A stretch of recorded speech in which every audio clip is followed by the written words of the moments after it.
अस्सलाम वालेकुम students. Screen आप सबसे शेयर हो गई है। Yes ma'am. अच्छा जी, लास्ट क्लास जो थी इंट्रोडक्शन क्लास में मैंने आप लोगों को ट्रेडमार्क का इंट्रोडक्शन दिया था। तो ट्रेडमार्क आप लोगों को समझ में आ गया था। ट्रेडमार्क में कोई आप लोगों को ऐसा लगा कि कोई चीज़ ऐसी है जो ना समझ में आने वाली हो मेरे सामने, क्योंकि क्वेश्चन आंसर का सेशन भी काफ़ी लंबा हो गया था। तो मुझे नहीं लगता कोई क्यूरी रह गई होगी। फिर भी आप लोगों को ट्रेडमार्क के इंट्रोडक्शन में कुछ ना ऐसी चीज जो समझ ना आई हो।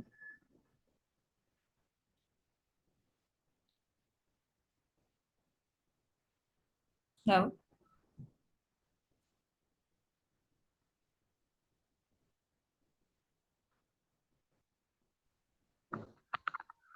Ma'am everything is clear. ठीक है। चलें जी, आज है ना, आज के लेक्चर में मैं आप लोगों को पढ़ाऊंगी कि रजिस्ट्रेशन प्रोसेस कैसे है ट्रेडमार्क का, हम फाइलिंग किस तरह से कर सकते हैं, और फाइलिंग के स्टेप से गुजरते हुए किस तरह से हमारा मार्क रजिस्टर्ड होगा, और आफ्टर रजिस्ट्रेशन हमें उसका एक सर्टिफिकेट मिल जाएगा, एक प्रूफ मिल जाएगा कि जी हमारा मार्क रजिस्टर्ड है। ठीक है। तो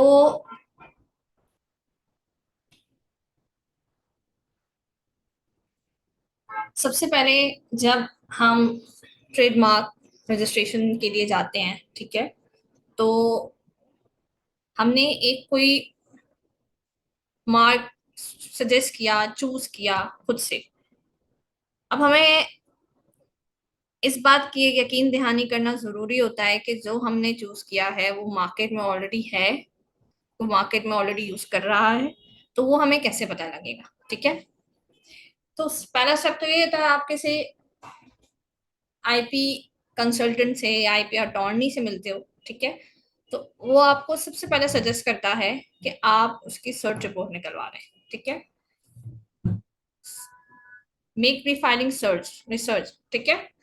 तो सर्च रिपोर्ट से क्या होता है कि आपको आइडिया हो जाता है मार्केट में आपका मार्क जो आपने चूज कर रहे हैं अपने बिजनेस के लिए, वो मार्केट में है या नहीं है, वो जैसा आइडेंटिकल और सिमिलर है कि नहीं है। ठीक है।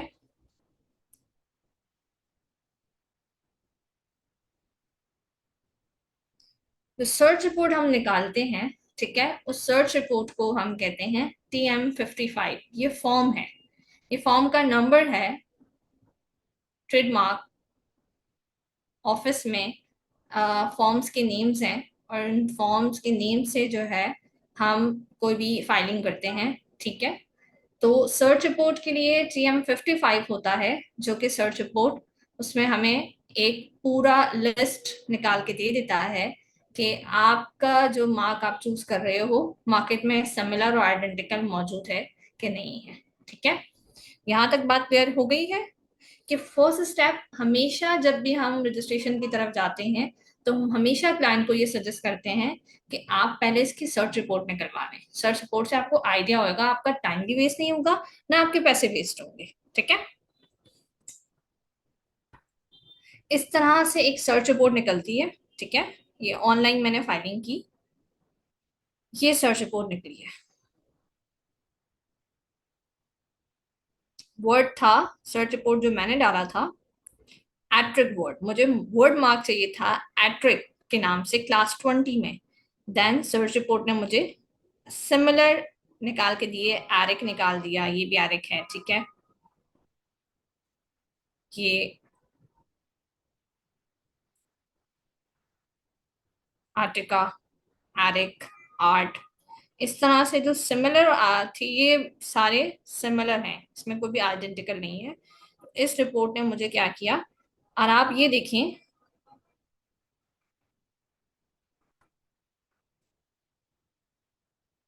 सर्च रिपोर्ट में सिर्फ मार्क ही नहीं, जिसने ये फाइल किया हुआ है रिप्रेजेंटेटिव नेम, उसके गुड्स क्या है, पीरियड ऑफ यूज क्या है, सब चीजें वो पूरी डिटेल दे देता है। ठीक है। फाइलिंग नंबर भी बता देता है, फाइलिंग डेट भी बता देता है, स्टेटस बता देता है कि वो पेंडिंग है, अबैंडन है, या वो ऑलरेडी रजिस्टर है। ठीक है। ये मार्क बता दिया कि आपका जो आपने वर्ड मार्क चूज किया था एट्रिक उससे सिमिलर है एरिक, ठीक है। उसने बता दिया कि इसकी फाइलिंग डेट क्या थी, फाइलिंग नंबर क्या है, स्टेटस क्या आ रहा है, डिस्क्रिप्शन ऑफ मार्क क्या है, ठीक है। उसने ओनर का नाम भी बता दिया, रिप्रेजेंटेटिव भी बता दिया, ठीक है। उसने कौन से गुड्स एंड सर्विसेज में अप्लाई किया है वो भी बता दिया, पीरियड ऑफ यूज क्या है इस मार्क का वो भी मुझे बता। जी विवेक, आप क्वेश्चन करना चाह रहे हैं? जी आपका हैंड रेज हुआ है, बोले। मैम ये ऑनलाइन ही होता है या ये? ऑनलाइन, ओके, थैंक ऑनलाइन ही फाइलिंग होती है। आज मैं आपको उसका मेथड बताऊंगी, कल हम नेक्स्ट क्लास में हम प्रैक्टिकल करेंगे, ठीक है। प्रैक्टिकल क्लास में मैं आपको पूरा बता दूंगी कि किस तरह से फाइलिंग होती है, ठीक है। ऑनलाइन पोर्टल में अपने पोर्टल के थ्रू आपको फाइलिंग करके पूरा बता दूंगी, ठीक है। ये आपको एग्जांपल देने के लिए कि आप जब सर्च रिपोर्ट निकलवाते हैं तो आपको डिटेल किस तरह से मिलती है, आपको कैसे पहचान होगी कि आप जो रजिस्ट्रेशन की तरफ जा रहे हैं सिमिलर आइडेंटिकल आपका मार्केट में है कि नहीं, ठीक है।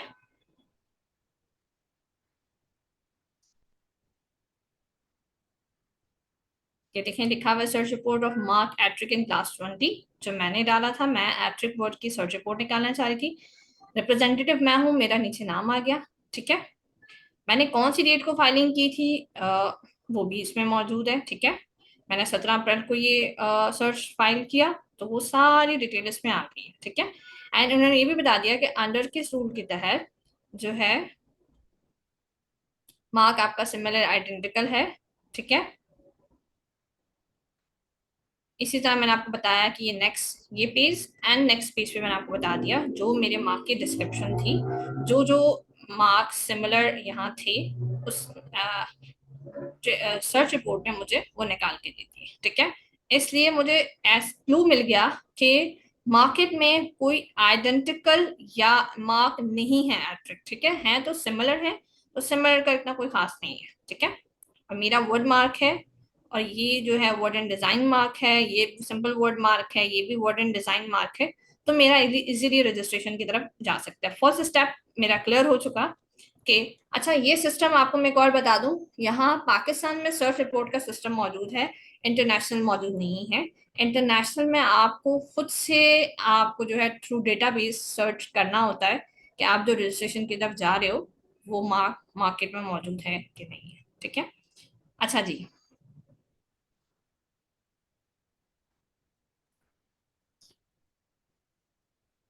मेरा जो कर्सर घूम रहा है ये मैंने आपको बता दिया कि आप जो है मार्क रजिस्ट्री फाइलिंग से पहले सर्च रिपोर्ट की तरफ जाते हो, ठीक है। उसके बाद आप जब आपकी सर्च रिपोर्ट निकल आती है और आपको क्लू मिल जाता है तो आप फाइलिंग की तरफ जाते हो। फाइलिंग में सबसे पहला स्टेप जो है वो है TM1 की एप्लीकेशन। TM1 जो है वो रिक्वेस्ट एप्लीकेशन है। रिक्वेस्ट एप्लीकेशन जी, आसिया काजी आपका क्वेश्चन है। Yes ma'am, I want to ask if similar आ जाते हैं, जैसे आपने बताया कि अगर सिमिलर आ जाते हैं इस तरह से हमारे पास, हम सर्च करते हैं तो व्हाट आर द कॉन्सिक्वेंसेज। हम मतलब उस सूरत में भी हम जो है सर्च कर सकते हैं, हमारी सर्च वैलिड है और हमारा जो लोगो है वो वैलिड है रजिस्ट्रेशन के लिए। हाँ देखें, आइडेंटिकल मैंने आपको बता दिया, आइडेंटिकल बिल्कुल एक जैसा है वो तो एक्सेप्टेबल ही नहीं है, ठीक है। सिमिलर जो होता है वो सिमिलैरिटीज आपको जो है ना उसके वो एक्सेप्टेबल है, ठीक है। और आपको रजिस्ट्रार के आगे बताना पड़ता है कि ये देखिए सिमिलर है, वर्ड मार्क सेम अगर आ रहा है वर्ड तो आप देखिए हमारा लोगो चेंज है, हमारी जो है वो पैकेजिंग चेंज है, तो ऐसे कोई कंफ्यूजन जो है वो क्लियर पैदा नहीं होगी, ठीक है। तो इस बेस पर जो है ना आपका मार्क एक्सेप्ट कर लिया जाता है। मैम फीचर्स भी देखने होते हैं कि राइटिंग का स्टाइल क्या है, और इसके अलावा आपने कुछ और भी बताया था, लोगो, राइटिंग स्टाइल, और मैम। मैंने आपसे ये कहा था कि सिमिलैरिटीज आपको खुद देखनी पड़ती हैं, सिर्फ ये नहीं है, मैं आपको स्पेसिफाइड नहीं है कि आपको राइटिंग ही देखनी है लोगो, ठीक है। आपको सिमिलैरिटीज खुद आइडेंटिफाई करनी है, ठीक है। सिमिलैरिटीज आप इस तरह से आइडेंटिफाई करोगे कि आप बोलोगे कि देखिए इनका सिंपल मार्क है, ठीक है। एट्रिक अगर मैंने अभी आपको एक सर्च रिपोर्ट दिखाई है, मैं फाइल करना चाह रही हूँ वर्ड मार्क, ठीक है। तो मेरा सिंपल लिखा हुआ वर्ड मार्क और अगर नेक्स्ट पर्सन कोई बिल्कुल सिमिलर आ जाता है वो भी एट्रिक है, ठीक है। लेकिन उनके आगे लोगो बना हुआ है इस तरह से करके, मेरा कोई लोगो वगैरह नहीं है, मेरा सिंपल वर्ड मार्क है, तो मैं इसको ये जस्टिफाई कर सकती हूँ कि देखिए मेरा सिंपल जो है वर्ड मार्क है, ठीक है। और अदर पर्सन का अगर एट्रिक है तो आप ये देखें कि उनका लोगो भी है, डिफरेंट है, फॉन्ट इसका डिफरेंट है, तो ये कहीं से भी मेरे ख्याल में कंफ्यूजन नहीं पैदा कर रहा, ठीक है। ये आप, और अच्छा सम टाइम में ऐसा होता है कि रजिस्ट्रार इसको अग्री नहीं भी कर रहे होते कि नहीं आप देखें बिल्कुल हमें क्या पता मार्केट में कंफ्यूजन हो रही है, लेकिन आप ये देखें कि मार्क जो है वर्ड सेम है। फिर आप इसको मुद्दा बना सकते हो कि देखें अभी तो वो पेंडिंग चला हुआ है, वो पेंडिंग में जा रहा है, ठीक है। अगर किसी मार्क की रजिस्ट्रेशन, सबसे पहले जब हम करते हैं ना, फाइलिंग की तरफ जाते हैं, तो वो एग्जामिनेशन से होके गुजरता है, एग्जामिन होता है, ठीक है। अगर आपने नहीं भी सर्च रिपोर्ट करवाई हुई और आप डायरेक्ट फाइलिंग की तरफ जाते हो तो मार्क एकदम से एक्सेप्ट नहीं होता है आपका, ठीक है। वो डिफरेंट प्रोसीजर से गुजरता है, जिसमें एक प्रोसीजर होता है एग्जामिनेशन का। एग्जामिनेशन में जहाँ आपको लगता है तो वो आपको जो है ना ऑब्जेक्शन लगा के भेज देते हैं, हमें उस ऑब्जेक्शन में ये चीजें क्लियर करनी होती हैं, ठीक है।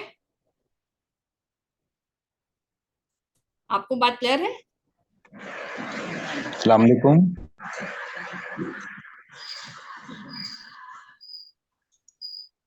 हेलो जी जी, वालेकुम सलाम। मैडम, मैं अजीम चौधरी एडवोकेट, थोड़ा सा मैं ऐड कर दूं इसमें। जी आप कर दें।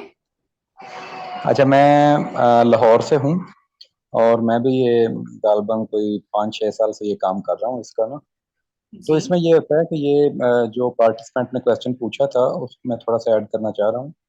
ये हम इन रिस्पॉन्स जो सर्च रिपोर्ट आती है उसमें एक कंपैरिजन बनाते हैं और उस कंपैरिजन में फिर हमने ईच एंड एवरीथिंग जो है ना वो एक्सप्लेन करनी तो एलेबोरेट करनी होती है कि उसका कलर क्या है, कलर कोड क्या है, उसका राइटिंग स्टाइल क्या है, उसका design, patent, each and everything.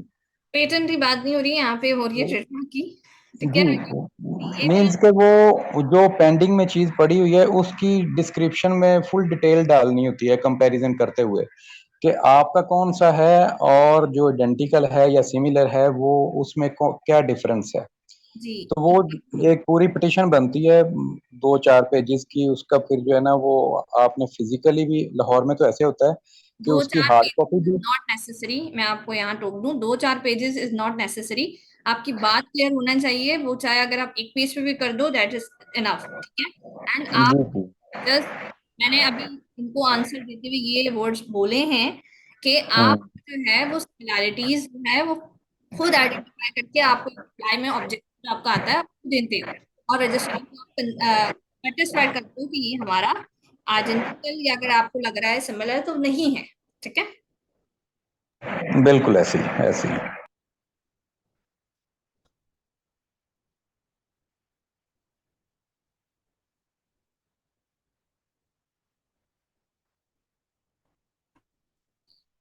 चलिए जी, आफ्टर सर्च आसिया, आपका क्वेश्चन जो था, आपको बात क्लियर हो चुकी है? Yes ma'am, clear, thank you ma'am. Welcome.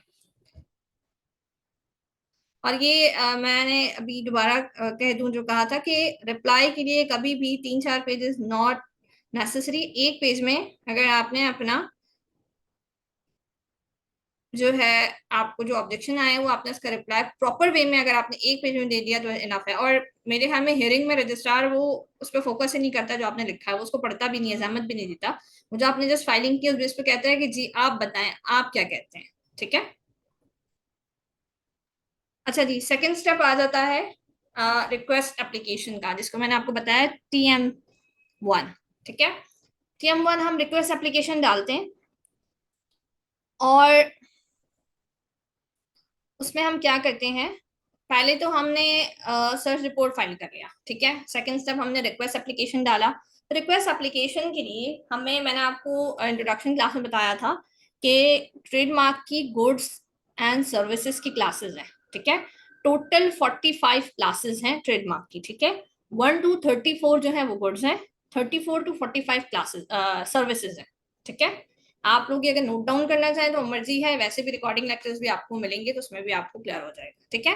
तो ट्रेडमार्क में टोटल 45 एप्लीकेशंस हैं, ठीक है। और हम जब अपना मार्क सिलेक्ट कर लेते हैं उसके बाद हमें देखना होता है कि हमारा जो बिजनेस है, ठीक है, हम गुड्स क्या दे रहे हैं, सर्विस क्या क्या दे रहे हैं, उसके अकॉर्डिंग हमें क्लासेस में देखना पड़ता है। ठीक है, हमें क्लासेस आइडेंटिफाई करनी होती हैं। और क्लासेस आइडेंटिफाई हम कहाँ से करते हैं, ये वर्ड यहाँ लिखा है, जब मेरा कर्सर घूम रहा है, लिखा है वाइपो नीस क्लासिफिकेशन। ठीक है, वाइपो की फुल फॉर्म मैंने आपको बताई थी, वर्ल्ड इंटेलेक्चुअल प्रॉपर्टी ऑर्गेनाइजेशन। तो वाइपो नीस क्लासिफिकेशन वेबसाइट है, इस वेबसाइट पे जाके हम जो है अपने ट्रेडमार्क की गुड्स एंड सर्विसेज की जो क्लासेस हैं वो आइडेंटिफाई करते हैं। ठीक है, ये चीज क्लियर है। नेक्स्ट क्लास में जब हम प्रैक्टिकल करेंगे तो मैं वेबसाइट के थ्रू आप लोगों को बताऊंगी कि किस तरह से आप अपने जो है ना गुड्स एंड सर्विसेज आइडेंटिफाई कर सकते हैं। ठीक है, एक्सक्यूज मी मैम, प्लीज ये रिपीट कीजिएगा, वाइपो। ये मेरा कर्सर घूम रहा है, आप ये देखें स्लाइड पे लिखा हुआ है, द ठीक गुड्स है and services identified from the वाइपो नीस क्लासिफिकेशन। ये वाइपो नीस क्लासिफिकेशन जो है ना वो वेबसाइट का नेम है। ठीक है, आप लोग खुद भी इस वेबसाइट को गो थ्रू कीजिएगा कि आप लोगों को थोड़ा आइडिया हो जाएगा। नेक्स्ट क्लास में जब मैं प्रैक्टिकल करूंगी तो आप लोगों को समझ में आएगा। ये रहा वाइपो नीस क्लासिफिकेशन। ठीक मैम, है, it's basically I guess for the world wide registration of IP. WIPO is for worldwide registration of IP. So can't we search the goods and services from Pakistani website? That is IPO 2012, I guess. देखें हम लोग जो Pakistani system है ना, हम वाइपो को follow करते हैं। ठीक है, क्लासेस का जो आइडेंटिफिकेशन है वो वेबसाइट पे आपको नहीं मिलेगा, आईपीओ की वेबसाइट से। हम लोग जो है पाकिस्तान में जो सिस्टम है हम वाइपो के थ्रू करते हैं। ठीक है, गुड्स एंड सर्विसेज जो हम आइडेंटिफाई करते हैं वो वाइपो के थ्रू करते हैं। All right, ma'am. Is there any time duration for searching of logo? जो आपने बताया था TM55. Is वो there any time duration or fees? जी जी, टाइम ड्यूरेशन उसका है मिनिमम 15 to 20 डेज के अंदर आपको सर्च रिपोर्ट मिल जाती है।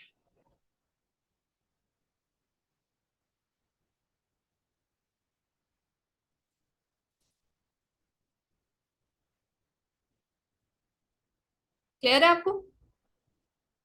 अच्छा जी, अब जब हम TM1 फाइल करते हैं ना, रिक्वेस्ट एप्लीकेशन, तो उसमें हमें ऑप्शन होते हैं, या तो हम सोल प्रोपराइटर के बिहाफ पे कर रहे हैं, ठीक है, representative as an sole proprietor, या फिर हम कंपनी के बिहाफ पे कर रहे हैं। ठीक है, तो अगर हम सोल प्रोपराइटर के बिहाफ पे कर रहे हैं या कंपनी के बिहाफ पे कर रहे हैं तो क्या है, जब हम फाइलिंग की तरफ जाते हैं तो हमें लोगों की पिक्चर भी लगानी होती है। ठीक है, हमें हम जो भी क्लासेस हमने आइडेंटिफाई की वो हमने मेंशन कर दी।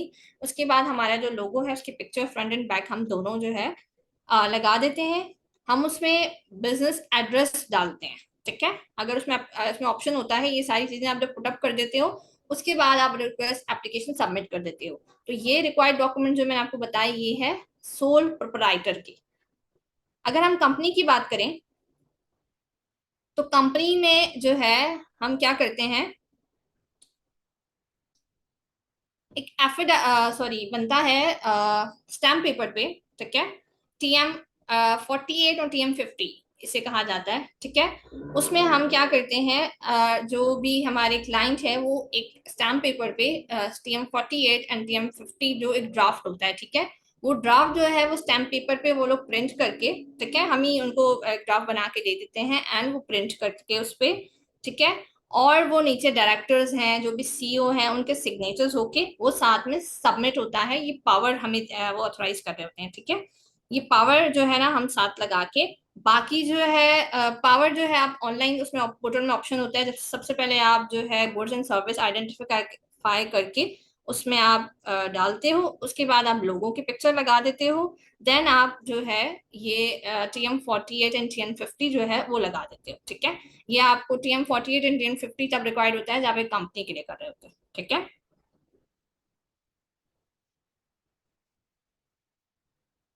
और जो कंपनी रजिस्ट्रेशन सर्टिफिकेट होता है वो भी आपको रिक्वायर्ड होता है। ठीक है,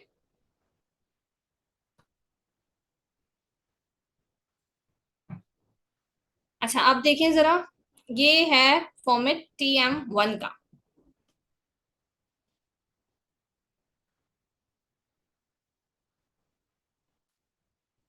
ये है TM1। ठीक है, ये वर्ड मार्क था बैरी। ठीक है, ये ऑनलाइन मैंने फाइल किया और ये ऑनलाइन जनरेट हुआ। ठीक है, ये मेरा गुड्स जो थे क्लास 5 में लिखे application is here bye made for registration in the register of campaigning trademark in class 5। ठीक है, क्लास 5 में जो गुड्स एंड सर्विस गुड्स थे वो मैंने सारे उठा के डाल दिए, जो रेलेवेंट थे, सारे नहीं, ठीक है, जो रेलेवेंट थे वो मैंने डाल दिए। मैंने इसमें एड्रेस डाला था, ठीक है, एड्रेस आ गया, ये आपको दिख रहा होगा, office number 408 fourth floor Shaheen centre Karachi. ये सारी डिटेल्स जो है, सॉरी, ये जनरेटेड है, ये इसमें वो एड्रेस नहीं शो होगा जो मैंने ISN डाला है रिप्रेजेंटेटिव का अपना। ठीक है, इस तरह से ये फॉर्म आएगा एंड डिटेल भी इस फॉर्म में पूरी आ जाती है कि आपका अटॉर्नी कौन है। ठीक है, ये अटॉर्नी की डिटेल्स एंड अटॉर्नी का एड्रेस आएगा, ये मेरा एड्रेस है। ठीक है, ये एज एन अटॉर्नी मेरा एड्रेस है, वो सारे शो हो जाएगा TM1 में कि आपके अटॉर्नी ने ये TM1 फाइल किया, और TM1 का जो है ये आपको जब आप रिक्वेस्ट एप्लीकेशन डाल दोगे विद इन 15 और 20 डेज में आपको TM1 का भी जो है आंसर आता है, वो आता है एज एन एक्नॉलेजमेंट रिसिप्ट। ठीक है, ये देखें, थर्ड स्टेप क्या है इसका, एक्नॉलेजमेंट रिसिप्ट। जब आप TM1 फाइल कर देते हो रिक्वेस्ट एप्लीकेशन, 15 से 20 दिन के अंदर आपको एक्नॉलेजमेंट रिसिप्ट आ जाती है। ट्रेडमार्क रजिस्ट्री आपको ये एक्नॉलेज कर रहा होता है कि जो आपने फाइल किया था, आपको एक नंबर अलॉट हो जाता है। ठीक है, जब आप TM1 फाइल करते हो तो आपके ट्रेडमार्क के लिए आपको एक नंबर अलॉट हो जाता है, वो नंबर आपके लिए ये देखें, ट्रेडमार्क एप्लीकेशन नंबर। इस नंबर पे आपका ट्रेडमार्क जो है वो पूरी एप्लीकेशन फाइलिंग जो है वो रिलाई कर रही होती है। एंड में जब आपको रजिस्ट्रेशन सर्टिफिकेट मिलता है तो ये नंबर आपको उस सर्टिफिकेट पे मिल जाता है। ये नंबर आपका जो है पूरी फाइलिंग में आपके लिए नेसेसरी होता है। ठीक है, इस नंबर से के बेस पे आप पूरा जो है वो फाइलिंग डेटा निकल सकता है। ठीक है, इस तरह से आपके अटॉर्नी जो फर्म है उसका नेम आ गया। ठीक है, फाइलिंग डेट आ गई कि फाइलिंग डेट कब की थी। ठीक है, 2021 में फाइलिंग की थी।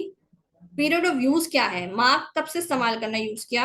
जी मोहम्मद अजीम, आपका क्वेश्चन है। जी मैडम, ये जब नंबर अलॉट हो जाता है तो उसके बाद फिर हम जो अपने लोगों के ऊपर या विजिटिंग कार्ड के ऊपर या जो हमारे ये फ्लेक्स वगैरह होते हैं उनके ऊपर हम वो छोटा सा R लिख सकते हैं?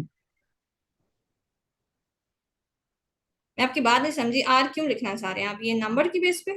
जी जी, वो R रजिस्ट्रेशन को शो करता है ना।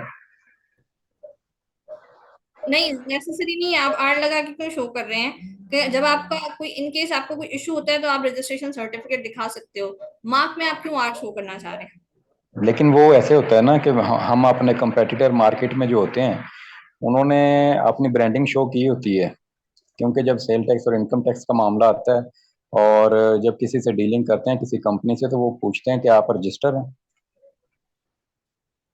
तो इन केस अगर हमें ये नंबर एलोकेट हो गया है तो फिर हम जो है वो R लगा सकते हैं कि या नहीं लगा सकते, क्योंकि यही नंबर जो है वो सर्टिफिकेट के ऊपर लगता है। एग्जैक्टली तो वही मैं चाह रही हूँ कि आर ना आप लगाएं, इज नॉट अ नेसेसरी, लगाएं तो भी मेरे ख्याल में कोई इशू नहीं है। बट रजिस्ट्रेशन जब आपकी हो गई है तो इन केस कोई इशू आता है तो आप अपना रजिस्ट्रेशन सर्टिफिकेट दिखा सकते हो।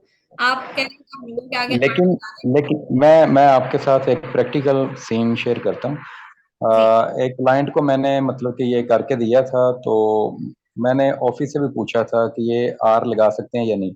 उन्होंने कहा था कि आप R जो है ना वो लगा लें, काम चल जाएगा अगर आपने अपनी किसी कंपनी को हिट करना है ठीक तो है। वो हमने ना मतलब कि उसको मैंने ये नंबर इशू करवा के दिया तो उसने अपने विजिटिंग कार्ड पर और बाकी भी जो पॉम्फलेट वगैरह थे उनके ऊपर लिख दिया था कि रजिस्टर लोगो है और बाकी भी जो है ना कंपनी रजिस्टर है।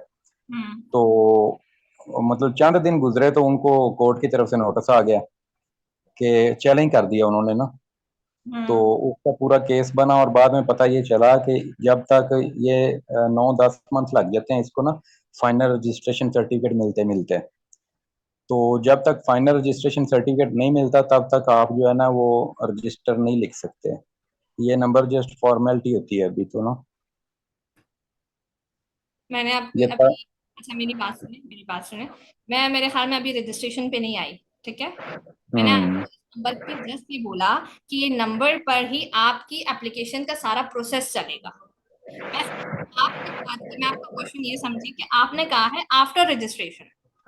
नहीं नहीं नहीं नहीं आफ्टर नहीं, आफ्टर रजिस्ट्रेशन नहीं, बल्कि आफ्टर सर्च रिपोर्ट जब ये नंबर एलोकेट हो जाता है तो फिर चूंकि मैं रजिस्ट्रेशन सर्टिफिकेट के ऊपर भी यही नंबर होता है।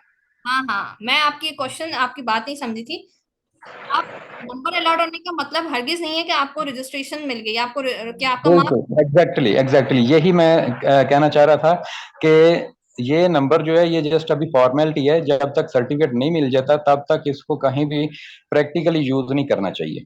एग्जैक्टली प्रैक्टिकल, मैं प्रैक्टिकल उस सेंस में कह रही हूँ कि आप जब ऑनलाइन, जैसे फॉर एग्जांपल दराज है, ठीक है, जी दराज जी में ऑनलाइन अपनी शॉप जब ओपन करते हो ना, तो आपको वो मांगते हैं ये रजिस्टर्ड नंबर, ठीक है। जी, ऐसे ही ऐसे ही ऐसे ही। ये अगर जिसने कोई दराज में ऑनलाइन करा, मेरे पास एक क्लाइंट था, वो कह रहा था कि मेरी ये जो है TM1 हमने फाइल कर दिया, कब तक आपको जो है ना वो एक्नॉलेज रिसिप्ट आएगा, क्योंकि वो नंबर उसको चाहिए था। दराज की रिक्वायरमेंट थी कि आप जब ऑनलाइन शॉप ओपन करते हो तो आपको वो नंबर रिक्वायर्ड होता है, ठीक है। वो नंबर हम्म। इसके लिए कि वो उनको एक आइडिया हो जाए कि हाँ इन्होंने रजिस्ट्रेशन फाइलिंग की हुई है, ठीक है, फाइलिंग की हुई है उन्होंने, एक्सेप्ट हुआ है, इससे उनको भी गर्ज नहीं है। तो ये उस सेंस में मैंने कहा कि ये मार्क आपका फर्दर प्रोसेस, जो भी आपकी एप्लीकेशन का प्रोसेस है उसमें जाएगा। मैंने ये अभी मेरे सामने मैंने कहा ही नहीं है कि मार्क आपका बिल्कुल रजिस्ट्रेशन। बिल्कुल ऐसे नहीं, मैं वो अपने कमेंट शेयर कर रहा था कि मेरे साथ जो है ना वो ऐसा हुआ था कि ये चूंकि नंबर तो सेम ही होता है, लेकिन बाज लोग जो है ना उसको यूज करना स्टार्ट कर देते हैं स्टार्ट में। आपका क्वेश्चन मैं इस तरह से समझी, क्योंकि फिजिकल क्लास में एक स्टूडेंट ने मुझे कहा मैडम हमें रजिस्ट्रेशन सर्टिफिकेट मिल जाए तो फिर हम हर जगह आर लगा के घूम सकते हैं, मतलब हर जगह। बिल्कुल मैंने बिल्कुल। कहा कि आपकी मर्जी है, लगाएं ना लगाएं आपकी मर्जी है, ठीक है। आपको इनकेस तो आप अपना सर्टिफिकेट दिखा सकते हो, उस सेंस में आपको मैं क्वेश्चन समझी थी, ठीक। बिल्कुल, लेकिन जब अभी रजिस्ट्रेशन सर्टिफिकेट इशू नहीं हुआ, जस्ट एलोकेट हुआ है नंबर, तो उस सूरत में ये चैलेंज हो सकता है। एग्जैक्टली। हम्म। फर्दर स्टेप्स है, मैं अभी थर्ड स्टेप पर आई हूँ, एक्नॉलेजमेंट रिसिप्ट। आगे लास्ट स्टेप पे जाऊंगी तो आप लोगों को पता लगेगा कि मार्क जब रजिस्ट्रेशन की तरफ हम जाते हैं तो इसमें बहुत सारे स्टेप्स हैं, ठीक है, बहुत सारे स्टेप करके आपके रजिस्ट्रेशन की तरफ आते हैं, ठीक है। बिल्कुल। और मैं ना अभी थोड़ी देर में ये शेयर करूंगा, मेरे पास ना वो एक है, इनके ऑफिस से मैंने लिया था, उसमें फुल फ्लेज ना स्टेप्स लिखे हुए हैं, किस स्टेप पर कौन सा जो है ना वो होगा, वो मैं ग्रुप में शेयर कर दूंगा इंशाल्लाह जो है ना। ठीक है, लेकिन ये जो मैंने स्लाइड्स बनाई है इसमें सारे स्टेप्स लिखे हुए हैं, ठीक है। और स्टेप्स के साथ मैंने फॉर्म भी अटैच किए हैं, जब ये आप लोगों को साइड मिलेगी तो आप लोगों के लिए वैसे ही हेल्पफुल हो जाएगा, ठीक है। जी जी, ठीक हो जाएगा, ठीक हो जाएगा, ठीक है ठीक है। पिछले वाले स्लाइड हमें नहीं मिले हैं। स्लाइड्स आप लोगों को आज शेयर हो जाएंगे इंशाल्लाह, आज या कल में शेयर होगी, ठीक है। अच्छा जी, ये आ गया आपका थर्ड स्टेप जो है एक्नॉलेजमेंट रिसिप्ट। मैंने आप लोगों को बताया वो कि जब आप TM1 रिक्वेस्ट एप्लीकेशन फाइल करते हो, ठीक है, तो आपको एक नंबर अलाउड हो जाता है, ठीक है। वो नंबर आपको 15 डेज के अंदर अंदर ये एक्नॉलेजमेंट रिसिप्ट इशू होती है, ठीक है। और आपका जो नंबर है ये आपकी फर्दर प्रोसेस जो आपकी एप्लीकेशन होगी उसके लिए काम आएगा, रजिस्ट्रेशन पे भी नहीं जाते हैं, ठीक है।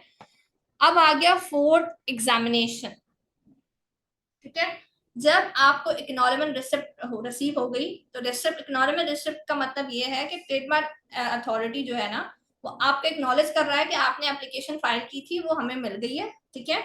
अब वो जा रही है एग्जामिनेशन में। तो फोर्थ स्टेप इसका होता है एग्जामिनेशन का। एग्जामिनेशन में ये होता है कि ट्रेडमार्क रजिस्ट्री आपके मार्क को एग्जामिन करती है, और उसको अगर लगता है कि कोई इसमें अच्छा, एग्जामिनेशन में जब जाते हैं ना तो भी सर्च रिपोर्ट की तरह एक आपको रिपोर्ट शेयर कर देता है, ठीक है। जो भी सिमिलर, जो भी आइडेंटिकल होते हैं वो एक एग्जामिनेशन रिपोर्ट में, इसी तरह 3-4 पेजेस की एग्जामिनेशन रिपोर्ट होती है। एग्जामिनेशन रिपोर्ट में वो आपको बता देता है कि ये सिमिलर है, ये आइडेंटिकल है, ठीक है। और मैंने आपको कहा था उस पर ये ऑब्जेक्शन जब लगकर आते हैं तो आपको जो है उसका रिप्लाई देना होता है, ठीक है। रिप्लाई में आप एक पेज पे पूरा अपना बता देते हो कि ये आपने जो ऑब्जेक्शन लगा के भेजे हैं वो ऑब्जेक्शन नेसेसरी नहीं है, ठीक है। अच्छा, मेनली 3 ऑब्जेक्शन आते हैं, ठीक है, रूल्स के अकॉर्डिंग। 17(1)(b), 17(1)(b है वो आइडेंटिकल मार्क पे है, ठीक है। मार्क जो आइडेंटिकल है वो 17(1)(b। रजिस्टर्ड आइडेंटिकल मार्क, ठीक है। 14 सेकेंड जो लगता है वो है 14(3)(a). 14(3)(a) जो है वो सिमिलर मार्क के लिए लगता है जो मार्क पेंडिंग में होते हैं, ठीक है, एग्जामिनेशन में होते हैं। ये बात क्लियर है आपको? दो हमेशा लॉज के अकॉर्डिंग लगते हैं। ट्रेडमार्क ऑर्डिनेंस में जो है 17(2)(b) का ऑब्जेक्शन आएगा आप पे। ऑब्जेक्शन मार्क आपका रजिस्टर्ड आइडेंटिकल मार्क जो है उसके लिए लगेगा। सेकेंड आ जाता है 14(3)(a). 14(3) है जो पेंडिंग सिमिलर मार्क है उसके लिए। एंड थर्ड जो ऑब्जेक्शन आता है वो आता है 14(1)(b). मार्क इज इनडिस्टिंक्टिव, ठीक है, मार्क आपका इनडिस्टिंक्टिव है, ठीक है। ये तीन ऑब्जेक्शन लगते हैं और उस पर हमें रिप्लाई देते हैं। और फिर बीच में वो जो है एक एक्स्ट्रा ऑब्जेक्शन लगा के भेज देते हैं कि भाई आपका जो आपने नेम ऑफ सिग्नेटरी है जो भी आप वो प्रॉपर नहीं लिखा हुआ, आप उसको जो है वो कर दें। उसके लिए एक अलग से फॉर्म फिर हम जाते हैं TM16। TM16 के अकॉर्डिंग जो भी चीजें हमें ऑब्जेक्शन में वो एक लास्ट, मैंने आपको बताया 3 ऑब्जेक्शन लगा के लास्ट वो एक ऑब्जेक्शन लगाते हैं कि आपका जो है ये चीज नेम ऑफ सिग्नेटरी या जो आपने गुड्स डाले हैं ये ज्यादा हो रहे हैं, जो आपने गुड्स डाले हैं वो सही नहीं है, इस तरह का ऑब्जेक्शन लगता है। तो वो कहते हैं कि ये जो आप ऑब्जेक्शन क्लियर करोगे नेम ऑफ सिग्नेटरी का, गुड्स का, गुड्स इंसर्ट करने को कहता है हमें ट्रेडमार्क अथॉरिटी, या गुड्स डिलीट करने को कहता है कि आपने एक्स्ट्रा डाले हैं जो आपके बिजनेस में नहीं पे आते। तो ये तीनों वो आके लिखा होता है कि प्लीज इसका रिप्लाई दें बाय वे ऑफ TM16। तो TM16 एक फॉर्म जो है वो इंसर्ट और डिलीट के लिए यूज होता है। तो हम ऑब्जेक्शन जब जो आता है उसका रिप्लाई के साथ एक TM16 जो है वो बनाते हैं और TM16 में है हम उसको लिख देते हैं कि हमें ऑब्जेक्शन में ये कहा गया था कि आप इसमें गुड्स डिलीट कर दें या गुड्स इंसर्ट कर दें या फिर जो है वो बाय नेम ऑफ सिग्नेटरी जो है वो डाल दें, हमने डाला नहीं था या उनको कोई इस पे ऑब्जेक्शन आया। तो ये चीजें हम करते हैं, ठीक है। यहाँ तक बात क्लियर हो गई कि एग्जामिनेशन रिपोर्ट जब हमें आती है, ठीक है, एग्जामिनेशन के बाद जो हमें ऑब्जेक्शन लगते हैं, ऑब्जेक्शन 3 ऑब्जेक्शन आते हैं और उसके बाद एक ऑब्जेक्शन और होता है जो वो इंसर्ट या डिलीट होता है जिसमें वो कहते हैं बाय वे ऑफ TM16 इसका रिप्लाई दें। ये बात क्लियर आपको हो चुकी है? यहाँ तक बात क्लियर है आप लोगों को? जी मैडम। मैम जी बोलें। ये जो अभी आपने मैम 3 हमें ऑब्जेक्शन बताया और एक 4 जो बताया, ये क्या स्लाइड में अवेलेबल है? यहाँ पे किसी स्लाइड में मेंशन है? बिकॉज आपने जो जो सेक्शंस बताए थे वो I am unable to write, अभी मैं लिख नहीं पा रही हूँ। हाँ मैं नेक्स्ट स्लाइड पे ही जा रही हूँ। नेक्स्ट स्लाइड पे डॉक्यूमेंट लगा हुआ है, वो ऑब्जेक्शन आपको मिल जाएंगे, ठीक है। All right ma'am, thank you. Examination के बाद हमें ऑब्जेक्शन जिस पे लगता है ना, ऑब्जेक्शन जिस पे आता है उस फॉर्म को हम कहते हैं शो कॉज नोटिस। नोटिस हमें भेज रहा है, ये रहा fifth step, that is called show cause notice. Show cause notice में जो भी ड्यूरिंग एग्जामिनेशन प्रोसेस में जो भी हमें ऑब्जेक्शन आते हैं वो इस फॉर्म के थ्रू आते हैं, ठीक है। ये रहा ऑब्जेक्शन।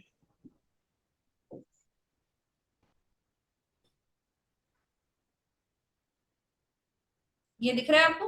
अच्छा, नेसेसरी नहीं है कि ये 4 ऑब्जेक्शन लग के आए। ट्रेडमार्क रजिस्ट्री को लग रहा है कि 2 लगाने, 3 लगाने, 1 लगाने या चारों के चारों लगाने, ठीक है। तो इस ऑब्जेक्ट जो मैंने मार्क ये किया है इसमें 2 ऑब्जेक्शन लगकर आए, 17(2)(b) एंड 14(1)(b). 14(1)(b) मैंने आपको कहा था इनडिस्टिंक्टिवनेस पे लगता है, 17(1)(b) जो है वो साइटेड मार्क, ठीक है। 17(2)(b) हमेशा रजिस्टर्ड मार्क जो है वो आइडेंटिकल है उस पर लगता है, 14(1)(b) इनडिस्टिंक्टिव है, ठीक है। अच्छा, मैंने आपको कहा था कि शो कॉज नोटिस जब हमें जब मार्क एग्जामिनेशन में होता है, ठीक है, तो हम पे ऑब्जेक्शन रखकर आते हैं, हमें रिसीव होता है शो कॉज नोटिस, ठीक है। तो शो कॉज नोटिस का मैंने आपको अभी ये बताया था कि सेम उसका सर्च रिपोर्ट की तरह हमें जो है वो बहुत सारे लगा के भेज देता है सारी डिटेल्स के साथ। ये देखें, अब देखें, आप कह रहे होंगे ये मार्क तो नहीं है, खाली पत्ता है।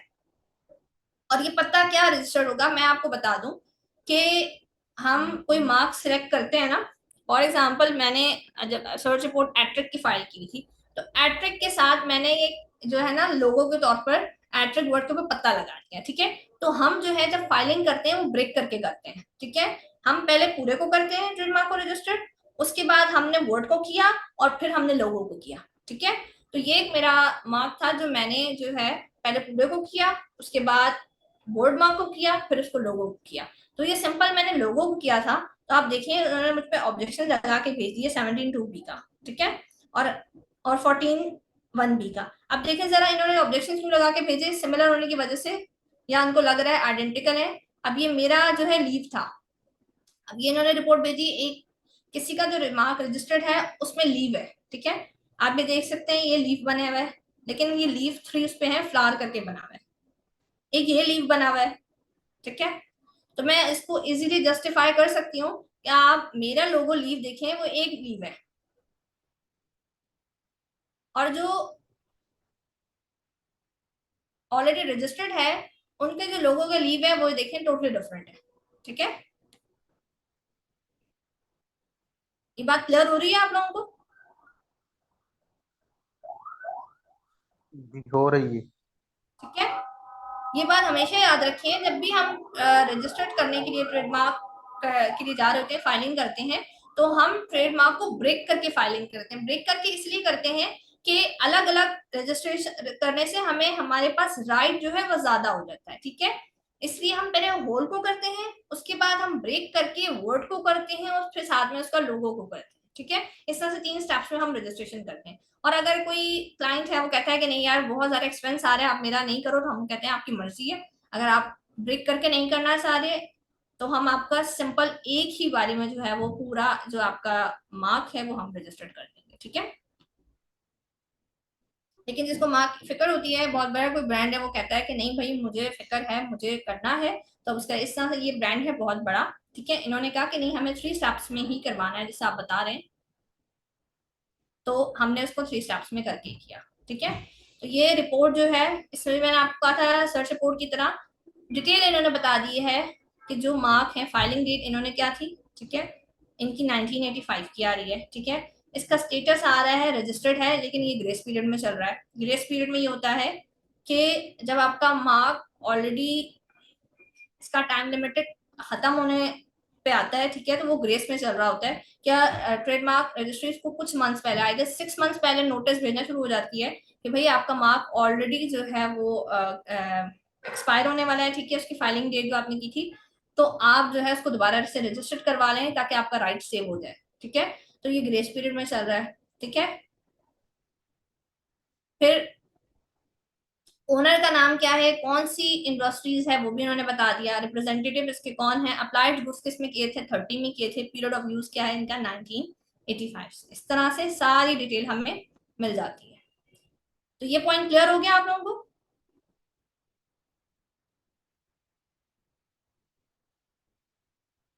यहाँ तक बात क्लियर हो गई है?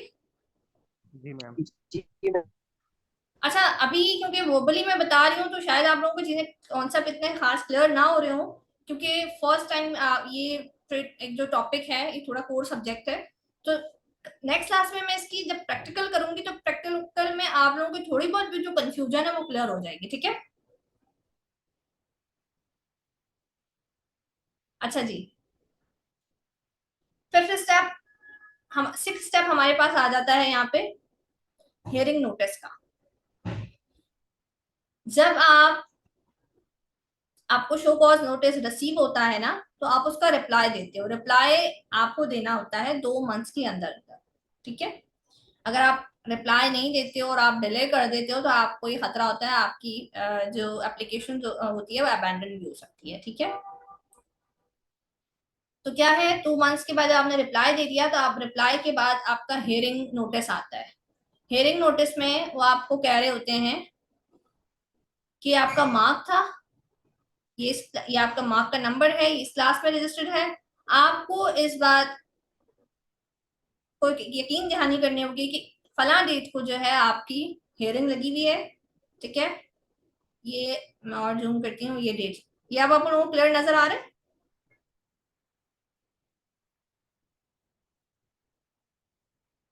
हाँ जी। क्या क्लियर नजर आ रहा है? तो ये आपको कहता है कि आपकी हियरिंग जो है वो इस डेट को फिक्स हुई है, आपका जो अब मैटर है उस पे, ठीक है। अगर आपने, अच्छा आपका जो है ना, बाकी अगर हम बाकी प्रोसीडिंग्स की बात करें, अगर हम डिले कर दें या हम नहीं जाएं तो हमें डेट मिल जाती है। यहाँ पे चांसेस होते हैं कि आपकी एक्स पार्टी हियरिंग, क्योंकि एक्स पार्टी हियरिंग होती है, ठीक है। तो आपका जो है वो एप्लीकेशन अबेंडन हो सकती है इसमें, ठीक है। तो इस मामले में जो ट्रेडमार्क रजिस्ट्री है जी, जो है आप कुछ कहना चाह रहे हैं,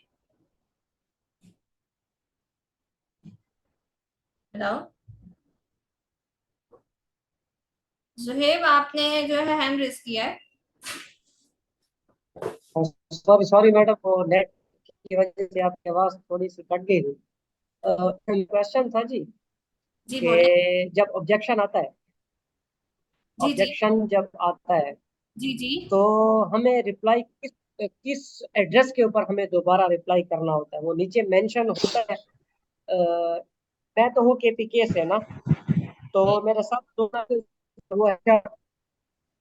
तो जब मेरा ऑब्जेक्ट मैं रिप्लाई सब पिशोर है वहाँ पे दूंगा या हेड ऑफिस रांची दूंगा या नीचे आपकी स्पेसिफिकली आवाज कोई को बहुत मेंशन करते डिस्टर्ब हैं? हो रही है, मुझे बिल्कुल समझ नहीं आ रहा आप क्वेश्चन क्या करना चाह रहे हैं। अ, अभी अभी आवाज आ रही है मैडम मेरी? जी अब आ रही है, बोले।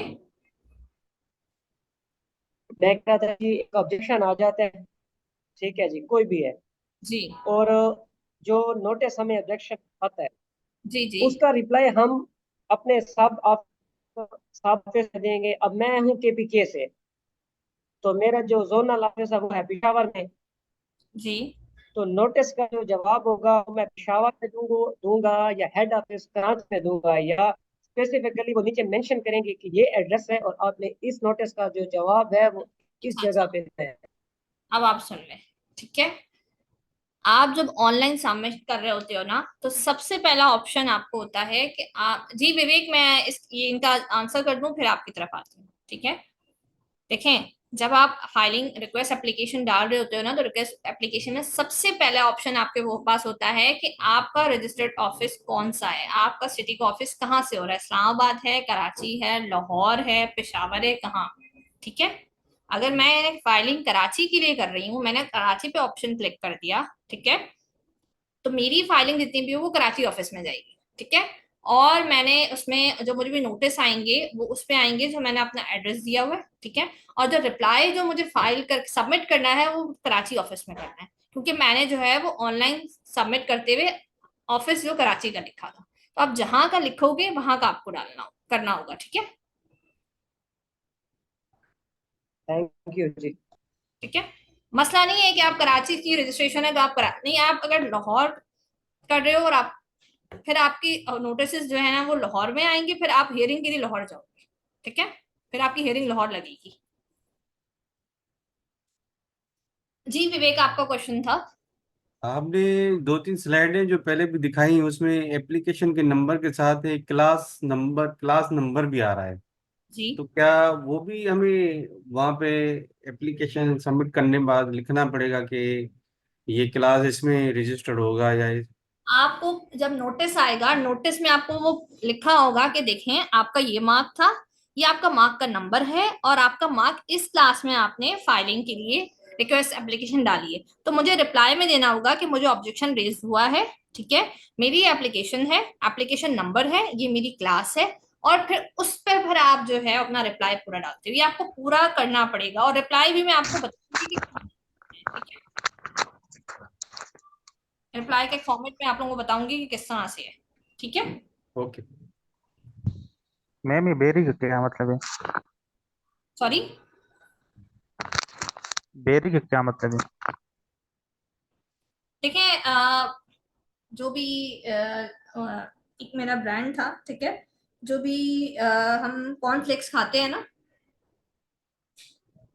कॉर्नफ्लेक्स वगैरह, ठीक है, तो उनका जो ब्रांड था वो डिफरेंट फ्लेवर्स में देते थे। तो कॉर्नफ्लेक्स में है वो बेरी फ्लेक्स नाम था, क्योंकि वो बेरीज का उसमें फ्लेवर आ रहा था। चोको फ्लेक्स था क्योंकि इसमें चॉकलेट का फ्लेवर आ रहा था। तो वो उस सेंस में इन्होंने जो है इसकी रजिस्ट्रेशन करवाई थी, ठीक है, उनके डिफरेंट ब्रांड्स के उस पे उन्होंने रजिस्टर ट्रेडमार्क। ठीक है। Thank you ma'am. अच्छा जी,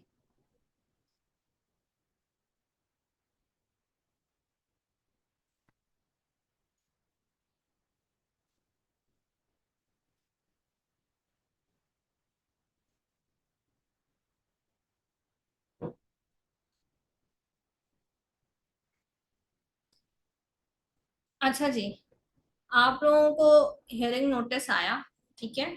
और हियरिंग का मैंने आपको बताया कि ये आपको हियरिंग नोटिस आया, ठीक है। मैंने आप हियरिंग नोटिस की डिटेल बता दी। अब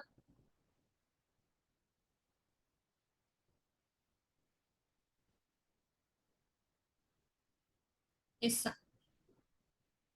अब सेकंड स्टेप होता है हियरिंग।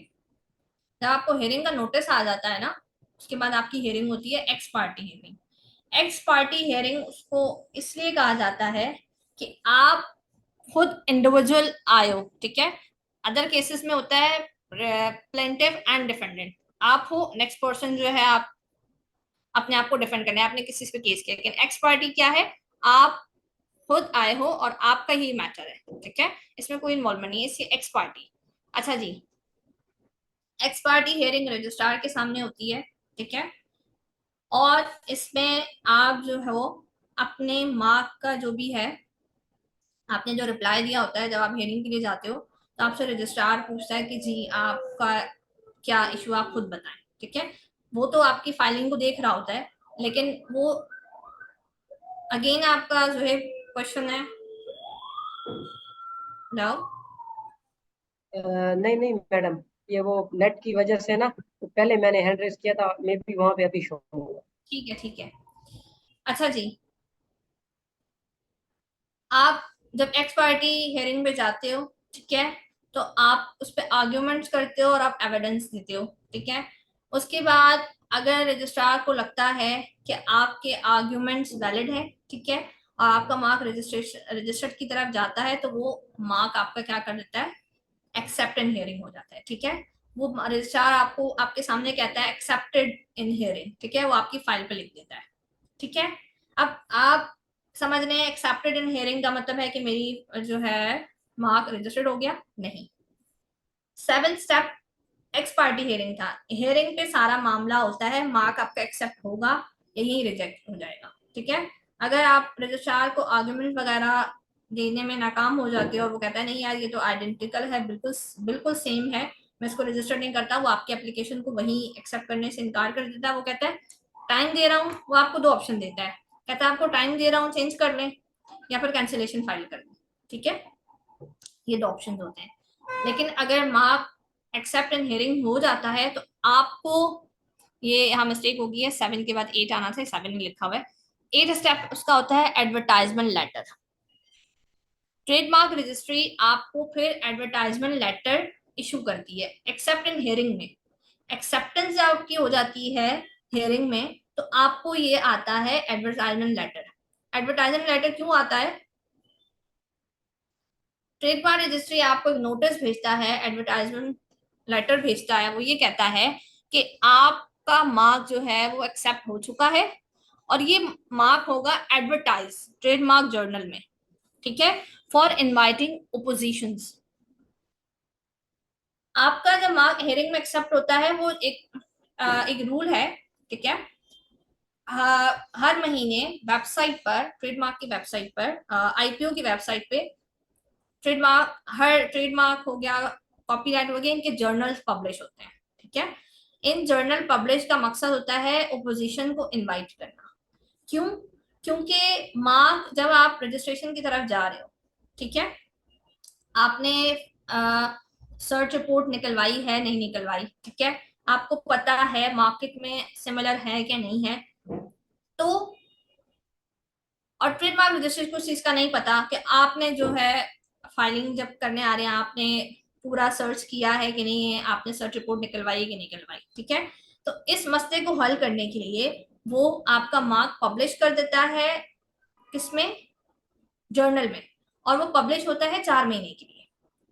ओपोजिशन इनवाइट करने का मतलब है कि जब पब्लिकली हो जाती है ये चीज कि इस फलां बंदे ने जो है फाइलिंग की है, ठीक है, उसका मार्क सब इनहेरिंग हो चुका है, 4 महीने का टाइम पीरियड किसी को लगता है कि भाई ये मार्क जो एक्सेप्ट होने जा रहा है वो और मेरा मार्क है, तो एकदम से ओपोजिशन आ जाती है, नेक्स्ट पर्सन आप पे ओपोज कर सकता है। जब आप पे ओपोजिशन आ जाती है आपका मामला वहीं लटक जाता है, आपका मामला फिर आगे नहीं बढ़ता।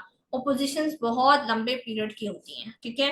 ओपोजिशन में जब तक आप रजिस्ट्रार को सेटिस्फाई नहीं करते कि जिस पर्सन ने ओपोज किया है उसने गलत ओपोज किया है, ठीक है, तब तक आपका मामला लटका रहता है। अब उसकी कोई गारंटी नहीं होती आपका मामला 2 इयर्स के लिए या 3 इयर्स के लिए लटकता है, ठीक है। क्योंकि ओपोजिशन की जो हियरिंग होती है ना वो 6 मंथ्स में एक दफा आती है, और पूरे पाकिस्तान का एक रजिस्ट्रार और रजिस्ट्रार साहब भी अगर हियरिंग में अवेलेबल नहीं है या नेक्स्ट पार्टी हियरिंग में नहीं आती है तो आपका मैटर जो है वो आगे आगे बढ़ता रहता है, ठीक है। तो 4 महीने के लिए ओपोजिशन टाइम पीरियड होता है। ओपोजिशन का मकसद होता है कि पब्लिकली जो चीज हो गई है और 4 मंथ में किसी को लगता है कि भाई जो फला बंदे ने जो फाइलिंग की तरफ गए हैं उसका मार्क बिल्कुल मेरे मार्क जैसा और मैं उसको रोक सकूं, ठीक है। अगर 4 महीने के अंदर अंदर ओपोजिशन नहीं आती, आप ओपोजिशन पीरियड से सक्सेसफुली निकल जाते हो, तो आप आगे रजिस्ट्रेशन की तरफ बढ़ते हो। ये बात हमेशा माइंड में रखें। मार्क हियरिंग में एक्सेप्ट हो गया, आपको एडवर्टाइजमेंट लेटर आ गया। एडवर्टाइजमेंट का भी हर मकसद नहीं है कि आप रजिस्ट्रेशन की तरफ चले गए। एडवर्टाइजमेंट लेटर के बाद जब आपका मार्क पब्लिश होता है यही मेन मरहला है। अगर आपने इस स्टेप को क्लियर कर लिया, ओपोजिशन वाले स्टेप को क्लियर कर लिया, तो आप रजिस्ट्रेशन की तरफ जाओगे। अगर आप ओपोजिशन के स्टेप को क्लियर नहीं कर पाए, ठीक है, और आप उसमें फंस गए, तो आपका रजिस्ट्रेशन का मामला है वो यहाँ लटक जाएगा, ठीक है। तो एडवर्टाइजमेंट लेटर के बाद एक स्टेप आ गया पब्लिकेशन, पब्लिकेशन के बाद आ गया ओपोजिशन। मैं आपको बता चुकी हूँ ओपोजिशन का टाइम पीरियड है 4 महीने। अगर ओपोजिशन से आप निकल गए तो आपका मार्क रजिस्ट्रेशन की तरफ जाएगा। ओपोजिशन में आप 4 मंथ्स में अगर आप कोई पार्टी नहीं आती आपको ओपोज करने के लिए तो आप सेव हो। अगर आप कोई पोजीशन में आ जाती है तो आपको पोजीशन नोटिस फौरन से आ जाता है, ठीक है। उस फॉर्म को कहते हैं TM5, अगर आप नोट डाउन करना चाहें तो। ओपोजिशन का जो नोटिस होता है उसे कहते हैं TM5। TM5 आपको अगर ट्रेडमार्क ऑफिस ने भेज दिया कि भाई आपका मार्क ओपोजिशन में करा गया है तो ये टाइम पीरियड लंबा हो जाता है। ओपोजिशन टाइम पीरियड आपने 4 मंथ गुजर गए, कोई नहीं आया, तो आपको ट्रेडमार्क रजिस्ट्री जो है वो भेजती है एक नोटिस, जिसको हम कहते हैं डिमांड नोटिस, ठीक है।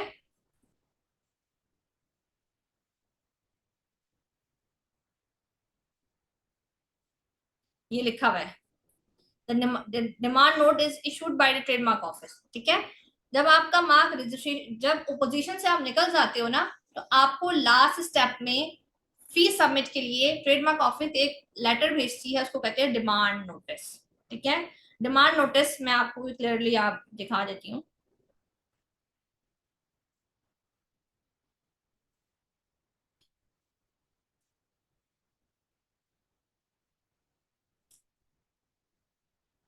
आपको डिमांड नोटिस में वो ये कह रहा होता है कि रजिस्ट्रेशन फी पे कर दे, ठीक है, with in 1 month.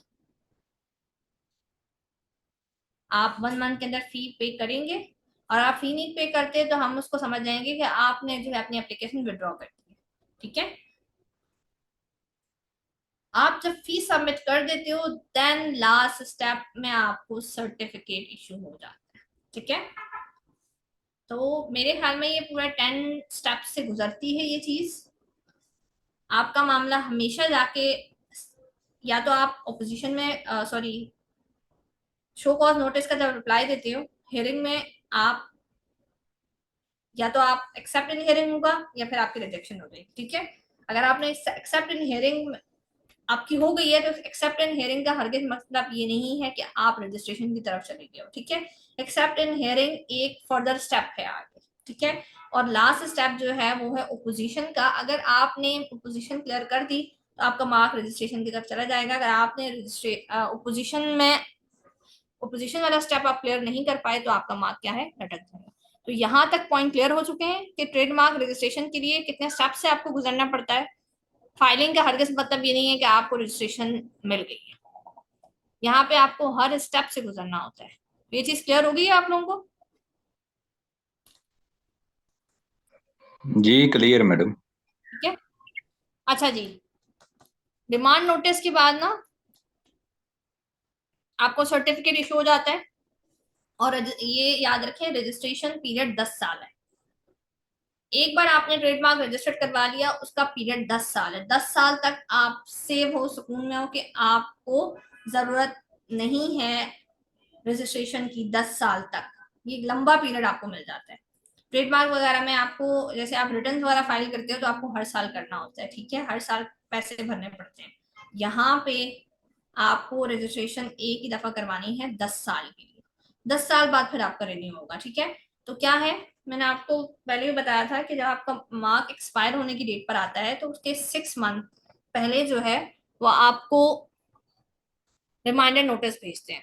Trademark office आपको रिमाइंडर नोटिस भेजेगा। ये मैं आपको क्लियर पिक्चर दिखा देती हूँ। ये रिमाइंडर नोटिस आपको भेजेंगे और कहेंगे कि आप फी सबमिट करें बिफोर रिन्यूअल, ठीक है, सॉरी बिफोर एक्सपायरी। एक्सपायरी से पहले पहले आप अपनी रजिस्ट्रेशन फी क्लियर कर दें ताकि आपका मार्क वापस से रिन्यूअल हो जाए, ठीक है।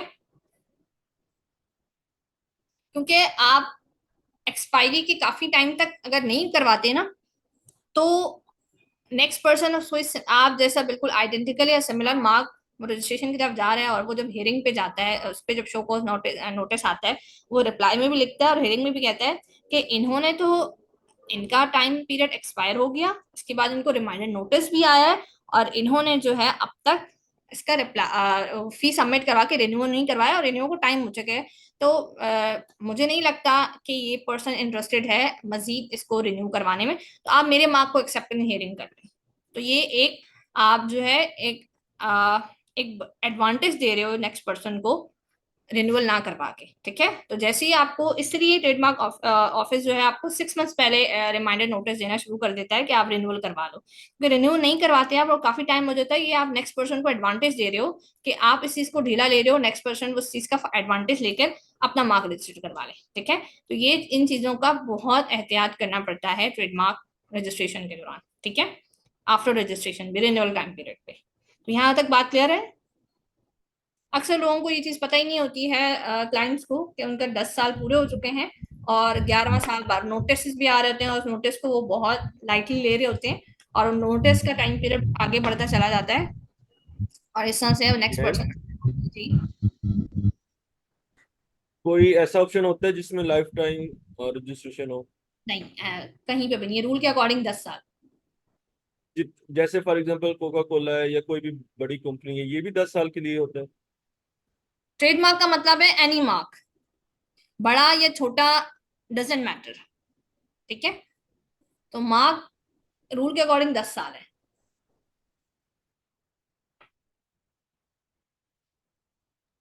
और क्या ये रूल इंटरनेशनल रूल से अलाइन है? इंटरनेशनली भी 10 साल ही है? जी, और आपको पता है हमारा प्रोसीजर जो है वो वाइपो को फॉलो करता है, ठीक है,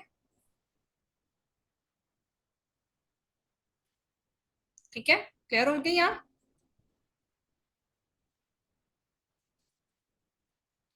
अब ये डिमांड के बाद तो फी जो जमा करनी है वो मैनुअल होगी या ऑनलाइन उसकी सबमिशन कर देगा? ये आप रिन्यूअल की बात कर रहे हैं? जी, रिन्यूअल, डिमांड नोटिस जब हमें जी जी, डिमांड नोटिस की हद तक मैं बात कर रहा हूँ।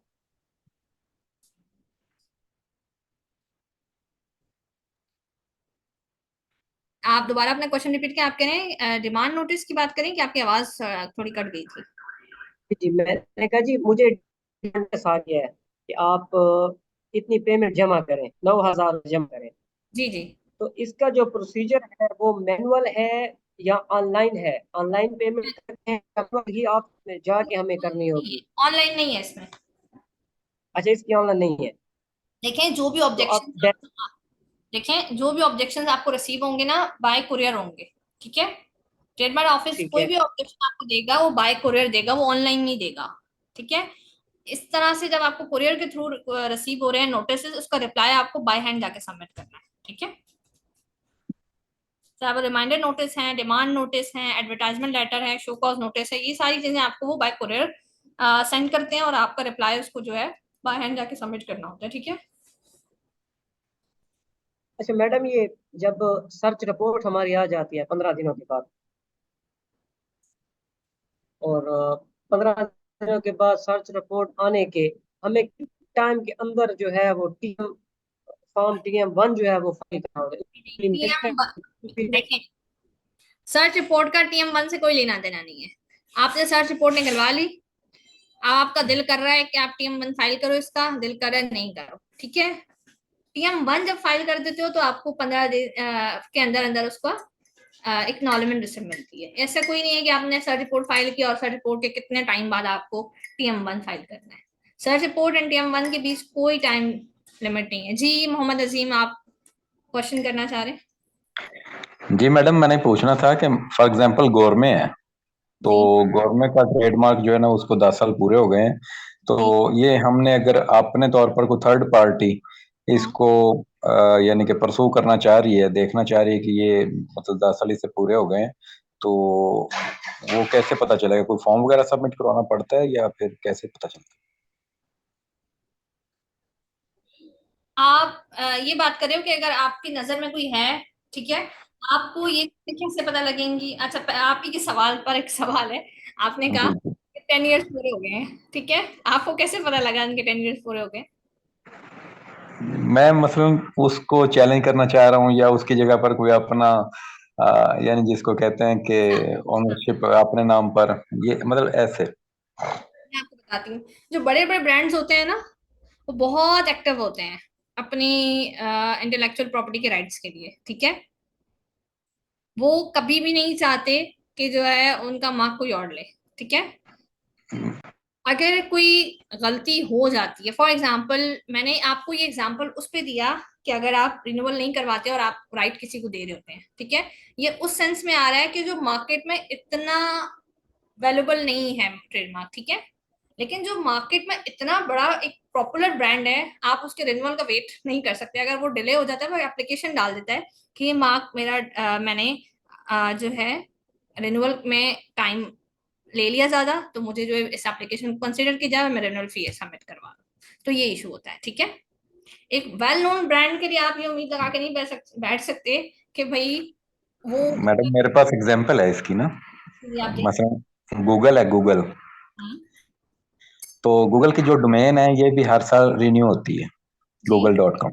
जी जी तो एक टाइम ऐसा भी आया था कि गूगल वाले जो है ना उसको रिन्यू करना भूल गए थे, जी। तो वो किसी और की ओनरशिप पर चली गई थी, और मिनटों के अंदर जो है ना उसके मतलब के लाखों डॉलर उस बंदे ने कमा लिए थे, और गालबन 2 दिन बाद जो है ना वो गूगल वालों को पता चला था। अच्छा, हाँ, आपकी बात बिल्कुल ठीक है।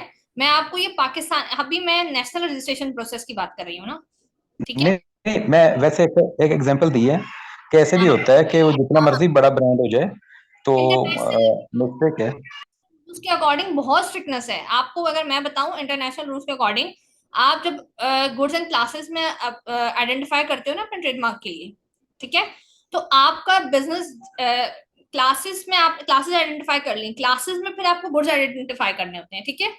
तो आप गुड या सर्विस आइडेंटिफाई कर रहे होते हो, तो आपको लिमिट उतना डालना होता है गुड्स जितना आपके बिजनेस से रिलेट कर रहा है। लेकिन हमारे पाकिस्तान में प्रैक्टिस क्या है, आंख बंद करके हम पूरा डाल देते हैं। जितनी लिस्ट होती है ना, चाहे वो 200 किस पे जा रहे हैं गुड्स, या चाहे 300, जितना होता है हम उठा के डाल देते हैं। कभी ट्रेड रजिस्ट्रार जो है ऑब्जेक्शन करते हैं, कभी नहीं। लेकिन बाहर की जो प्रैक्टिस है वही ऐसा है कि अगर आपने एक भी चीज एक्स्ट्रा डाली है, आपको जवाब देना पड़ता है कि आपने क्यों डाली है, ठीक है। तो बाहर मुल्क की प्रैक्टिस, आप बिल्कुल ठीक कह रहे हो कि अगर आपने रिन्यूअल नहीं करवाया तो वो किसी और के पास। यहाँ अगर मैं आपको रूल के अकॉर्डिंग बात बताऊं, रूल के अकॉर्डिंग है कि ओपोजिशन पीरियड 2 मंथ्स का है। लॉ के अकॉर्डिंग पाकिस्तान में भी ड्यूरेशन 2 मंथ्स है। किसकी? ओपोजिशन की। 2 महीने के बाद अगर उसमें आगे एक्सेप्शन लिखी हुई है, अगर रजिस्ट्रार चाहे तो 2 महीने बाद एक्सटेंड कर सकता है क्रिटिकल सिचुएशंस पे। लेकिन प्रैक्टिस हमारी क्या है यहाँ पे, हम 4 महीने। इस बात पे आप यकीन करें, बहस भी हुई थी रजिस्ट्रार से, ठीक है। मैं एंड मेरे सीनियर जो थे, जब मैं ये सीख रही थी, अपना आईपी की प्रैक्टिस कर रही थी, तो हम दोनों उनके ऑफिस में थे। हमने इस पे बहस की कि देखें, रजिस्ट्रार नहीं कर सकता 4 क्योंकि हमारा केस ही ऐसा था कि हमें डिमांड नोटिस रिसीव हो गया था एंड थर्ड पर्सन कह रहा था कि नहीं, मैंने फी तो सबमिट करवा दी, लेकिन इससे 4 महीने बाद करवाई थी, ठीक है। तो हमने रजिस्ट्रार से कहा कि भाई वैसे लॉ के अकॉर्डिंग 2 मंथ्स है, रजिस्ट्रार चाहे तो वो अक्सर कह रहे नहीं ये देखें बाहर की प्रैक्टिस है, यहाँ तो नहीं है। तो हमारे राइट, ठीक हो गया, हमारे ठीक है। लॉ को नहीं चलता, हमारे यहाँ कहते हैं जो एक प्रैक्टिस चल आई है, कल्चर बन चुका है, हम उसको फॉलो करें।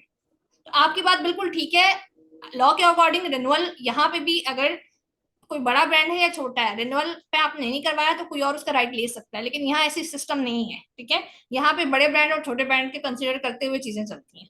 ठीक है, बिल्कुल ठीक हो गया मैडम। चलें जी। अब जब रजिस्ट्रेशन हो गई, अब नेक्स्ट आते हैं, मैं आपको ओपोजिशन क्या है, कैंसिलेशन क्या है, असाइनमेंट क्या है, ये ट्रेडमार्क में बहुत जरूरी है चीजें, ये मैं आपको क्लियर कर देती हूँ। ठीक है, ट्रेडमार्क में ओपोजिशन क्या है, कैंसिलेशन क्या है, असाइनमेंट क्या है। ओपोजिशन मैंने क्या कहा था कि कोई भी पार्टी जो है वो ओपोजिशन फाइल कर सकती है ट्रेडमार्क एप्लीकेशन पे, ठीक है, कि अगेंस्ट। तो ये सेक्शन 28 में ट्रेडमार्क ऑर्डिनेंस में इसका राइट जो है वो लिखा गया है। ठीक है, अच्छा आप लोगों के लिए ना लॉज पढ़ना भी जरूरी है, माइंड में रखना भी। जैसे एक लेडी थी वो पूछ रही थी कि मैं जो है वो कौन से लॉ के तहत ऑब्जेक्शन आ रहे हैं वो, तो ये चीजें आपको बहुत नॉलेज के लिए जरूरी होती है कि कल को आप किसी और की फाइलिंग नहीं, आप अपना भी ट्रेडमार्क रजिस्टर्ड फाइल कर रहे हो ना, तो आपको इतनी लॉ की नॉलेज हो कि आप अपने राइट सिक्योर कर सको। ठीक है, अगर आप फाइलिंग खुद भी कर रहे हो एज एन इंडिविजुअल, तो आपको इन राइट्स लॉज का पता होना चाहिए। आपको लॉ का सही पता है तो आप सही डायरेक्शन में जा सकते हो। ठीक है, और अपना राइट सिक्योर कर सकते हो। तो कोई भी थर्ड पार्टी जो है वो पोजीशन फाइल कर सकती है सेक्शन 28 के अकॉर्डिंग। ठीक है, ट्रेडमार्क ऑर्डिनेंस से। कैंसिलेशन क्या है, कैंसिलेशन क्या है, किसी चीज को रेटिफाई कर देना। मैंने आपको बताया था कि जब आपका मार्क एक्सेप्ट हो गया इन हियरिंग, ठीक है, तो आप फर्दर प्रोसेस पे चले जाते हो। अगर आपका एक्सेप्ट इन हियरिंग नहीं होता तो रजिस्ट्रार आपको कहता है यार मैं आपको टाइम दे रहा हूँ या फिर आपको ऑप्शन दे रहा हूँ, आप कैंसिलेशन फाइल कर दो। ठीक है, कैंसिलेशन फाइल करके आप अपना मार्क जो है वो कैंसिल करवा सकते हो। ठीक है, ये आपको सेक्शन 96 के अंदर आपको ये लॉ डील करता है और आपको कैंसिलेशन ऑफ ट्रेडमार्क का के पूरा जो है वो डिटेल एक्सप्लेन करता है। ठीक है, थर्ड इज असाइनमेंट। असाइनमेंट क्या है, ओनरशिप ऑफ ट्रेडमार्क। ऐसा भी होता है कि आप अपना ओनरशिप का राइट किसी और को देते हो सिर्फ यूज करने के लिए। ठीक है, ये चीज समझ में आ रही है। मेरा बहुत बड़ा ट्रेडमार्क है।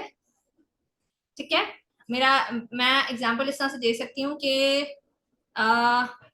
बेकर्स हैं कबाबजीज।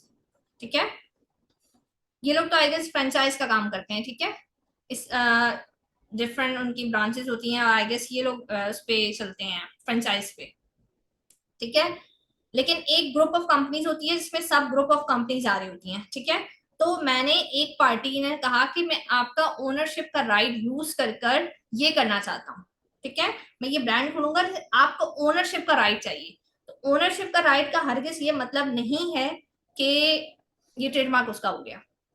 ये नेक्स्ट जब आप प्रैक्टिकल क्लास करूंगी तो एक केस लॉ है वो मैं आपके साथ शेयर करूंगी, तो आपको समझ में आ जाएगा कि ओनरशिप का राइट कैसे हुआ। ठीक है, ओनरशिप का राइट, ओनरशिप जब आप किसी को देते हो तो इसका हरगिज ये मतलब नहीं होता कि आपने उसको सारे राइट दे दिए, जस्ट यूज आप उसको देते हो। ठीक है, तो एक आप असाइनमेंट एग्रीमेंट बनता है। ठीक है, उस असाइनमेंट में आप उसको लिख के देते हो कि भाई उसमें अथोराइज कर रहे होते हो कि इस पर्सन को सिर्फ मैं ट्रेडमार्क का यूज के लिए दे रहा हूँ। ठीक है, एक्सक्लूसिव राइट इसके पास नहीं होगा। ठीक है, तो ये तीन चीजें ट्रेडमार्क में बहुत जरूरी हैं। अपोजिशन मैंने आपको ड्यूरिंग उसके बता दिया था, कैंसिलेशन भी बता दिया था, थर्ड मेन जो मैंने आपको असाइनमेंट का बताया था। ठीक है, ये यहाँ तक क्लियर हो चुकी है चीज। जी क्लियर मैडम। ठीक है, अच्छा ओपोजिशन जो फाइल करते हो ना, तो ओपोजिशन की यहाँ पे लिखा हुआ है, फी भी लिखा हुआ है। अच्छा, फी टाइम के हिसाब से चेंज भी हो रही होती है। ठीक है, ये जो मैंने फी लिखी है ये करंट फीस इस पर लिखी नहीं है, मे बी चेंज हो जाए जैसे से पाकिस्तान में महंगाई बढ़ती चली जा रही है, तो हर चीज के रेट ऊपर हो रहे हैं, तो फॉर्म्स के भी ऊपर नीचे होंगे। ठीक है, तो ये TM5 मैंने आपको पहले भी स्टार्टिंग में बताया कि जब हम पोजीशन फाइल करते हैं उसको कहते हैं TM5। अच्छा, TM है ट्रेडमार्क। ठीक है, इसलिए ट्रेडमार्क की शॉर्ट फॉर्म है TM। तो इस तरह से ट्रेडमार्क में जो है फॉर्म्स को उन्होंने नाम दिए हुए हैं TM के आगे। ठीक है, पोजीशन आ गई TM5। अच्छा जी, सेकेंड आ जाता है कैंसिलेशन। कैंसिलेशन में हमें लगते हैं TM26। ठीक है, इसकी फी भी आगे लिखी हुई है। और TM5 का जब आप अच्छा, जब TM5 आपको नोटिस आता है ना, तो उसका आपको रिप्लाई देना होता है।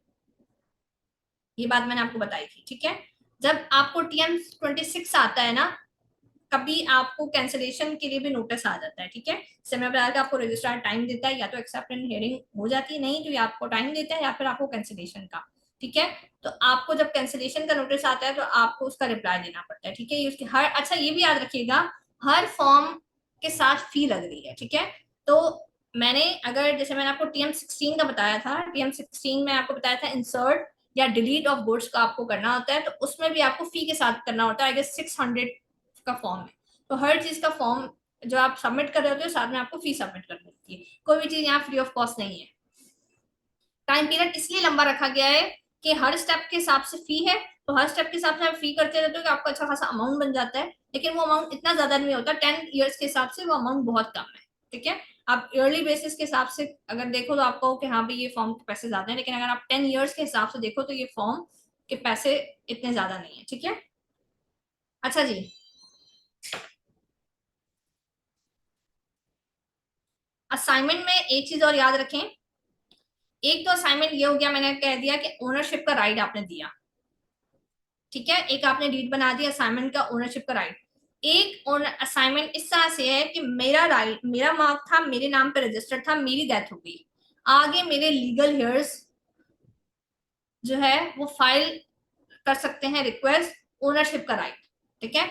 मेरे बाद जो मेरे बिजनेस को चला रहा है, ठीक है, मेरे बाद मेरे बिजनेस को मेरी फैमिली मेंबर ये बिजनेस चला गया, तो हमें बिजनेस का राइट ये है, हमारे पास ट्रेडमार्क का राइट नहीं गया। ट्रेडमार्क देनी पड़ेगी इस पर्सन को कि भाई ये मेरी सिस्टर थी या ये मेरे फादर थे, इनका बिजनेस था, अब ये ट्रेडमार्क उनके नाम पे रजिस्टर्ड था, उनकी डेथ हो गई है, तो ओनरशिप का राइट अब मेरे पास है। मैं चाहता हूँ कि ओनरशिप का राइट मेरे पास आए, तो असाइनमेंट आप उसके लिए बनाते हो, तो ये बात हमेशा याद रखिएगा। किसी का कोई क्वेश्चन है? लेकिन बिला वजह माइक ना खोलें, माइक से जो है ना डिस्टर्बेंस क्रिएट होती है क्लास में। ओनरशिप असाइनमेंट दो चीजों के लिए यूज होगा। एक तो यह है कि आप अपना राइट असाइन कर रहे हो, दूसरा ये कि आप ओनरशिप क्लेम कर रहे हो, ठीक है। आप यहाँ तक बात क्लियर है? जी जी।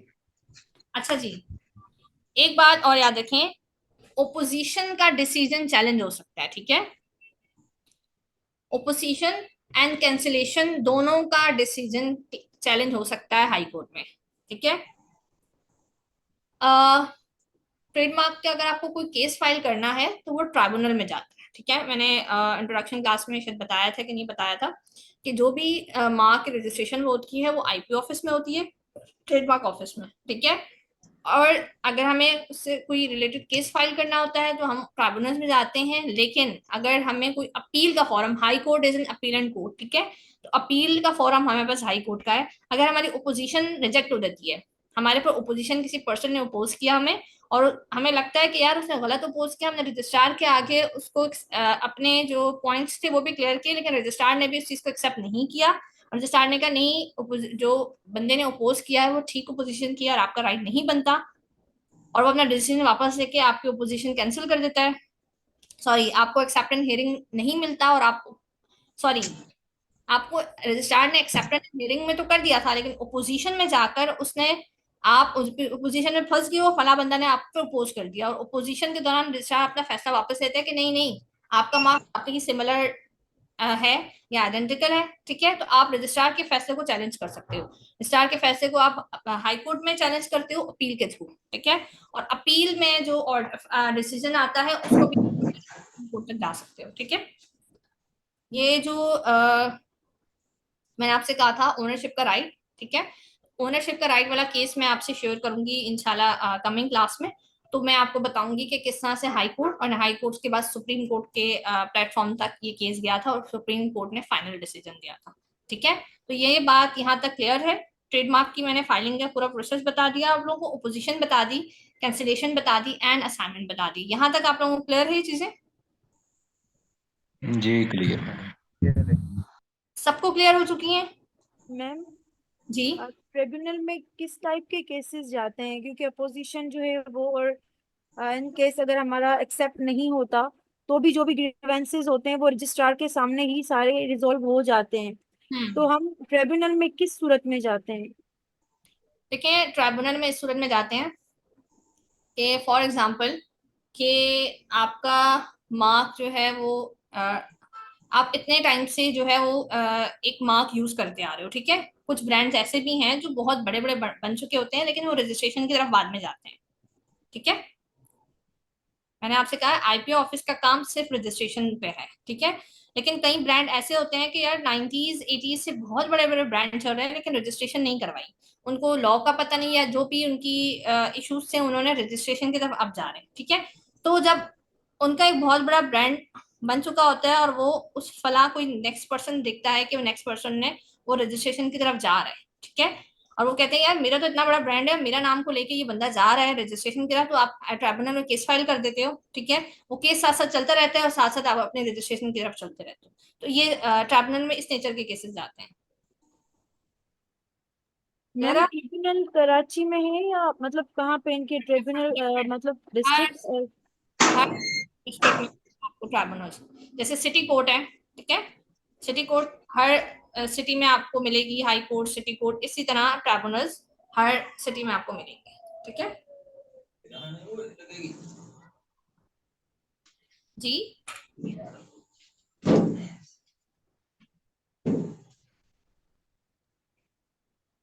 मैम, जी। ये जो अभी आपने एग्जांपल दी है कि अगर हाँ। कोई आपका किसी बड़ी कंपनी का यूज कर रहा हो और वो हम्म। ओपोजिशन में केस डाल दें, तो जब हाँ। तक कि केस का फैसला नहीं होता तो तब तक के लिए वो यूज कर सकता है। आ, कौन यूज कर सकता है? जो बंदा ओपोजिशन में है। Yes। कोई कंपनी किसी बड़ी कंपनी का ट्रेडमार्क यूज कर रही है या रजिस्टर करवाने के लिए, जो आपने अभी एग्जांपल दी थी, जी जी। उसमें आपने क्या एग्जांपल दी थी? यही एग्जांपल दी थी ना? आप पूरा आप क्वेश्चन अपना बताएं, मैं आपको आंसर करती हूँ। क्वेश्चन मेरा यही है कि जो आपने अभी एग्जांपल दी थी उसमें आपने कुछ इस तरह से कहा था कि अगर कोई किसी दूसरी बड़ी कंपनी का ट्रेडमार्क, या आपने कहा था रजिस्टर करवाने के लिए अप्लाई करती है, कुछ आपने इस तरह से कहा था, तो जो बड़ी कंपनी होती है वो ओपोजिशन की रिक्वेस्ट दायर करती है। तो मेरा क्वेश्चन ये है कि जब तक कि उसका फैसला नहीं हो जाता तब तक के लिए दूसरी कंपनी उस बड़ी कंपनी का ट्रेडमार्क यूज कर सकती है। हाँ, देखिए वो ट्रेडमार्क यूज हो रहा होता है। मैं आपको एग्जांपल इसका देती हूँ, आप खुद भी सर्च कीजिएगा। देखिए, आपने सेंस एंड स्टोरीज का ब्रांड सुना है? परफ्यूम ब्रांड है सेंस एंड स्टोरीज। जी सुना है, सुना है, सुना है। एंड सेंस एंड सीक्रेट को सुना है? जी सुना है। ठीक है। तो सेंस एंड सीक्रेट मैं जब प्रैक्टिस कर रही थी तो प्रैक्टिस के दौरान हमारी फॉर्म में ये सेंस एंड स्टोरीज वाले क्लाइंट, ठीक है। तो सेंस एंड स्टोरीज जो ब्रांड है ना, सेंस एंड आपकी स्टोरीज वॉइस बहुत डिस्टॉर्ट हो रही है, आपकी वॉइस नहीं आ रही। मेरी तरफ से नहीं, एक्चुअली मेरे से इशू आपकी तरफ से, क्योंकि आप जब बात करें पीछे बहुत शोर आ रहा है।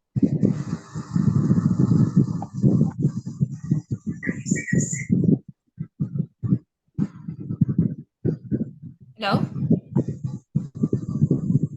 मैम, ये किसी का और का माइक खुला हुआ है, शेर अफजल कुरैशी का। प्लीज इसका माइक खुला हुआ है, माइक बंद कर दें।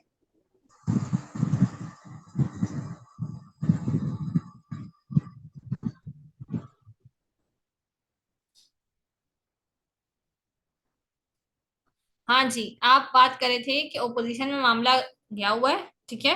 और जिस पर्सन पे ओपोजिशन आई हुई है वो मार्क यूज करता रहेगा, या फिर उसका राइट स्टॉप हो जाए, मार्क वो यूज करता रहेगा, ठीक है। जब डिसीजन आ जाएगा फिर उसको रजिस्ट्रार ये चीज को ऑप्शन वो इसको नोटिफाई करेगी कि आपने मार्क ये यूज नहीं करना, अब आपका ये राइट नहीं है, ठीक है। मार्क यूज होता रहता है।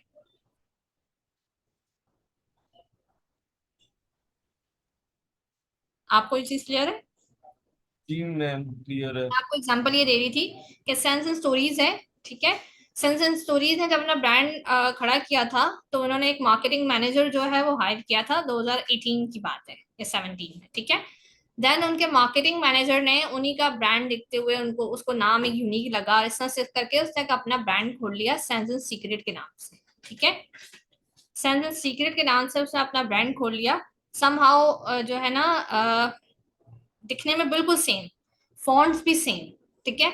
बस ये था कि सेंस एंड स्टोरीज वालों का जो लोगो है उन्होंने वर्ड के ऊपर फर का है, और सॉरी, सेंस एंड स्टोरीज वालों का वो है मोमबत्ती सी बनी हुई है, ठीक है।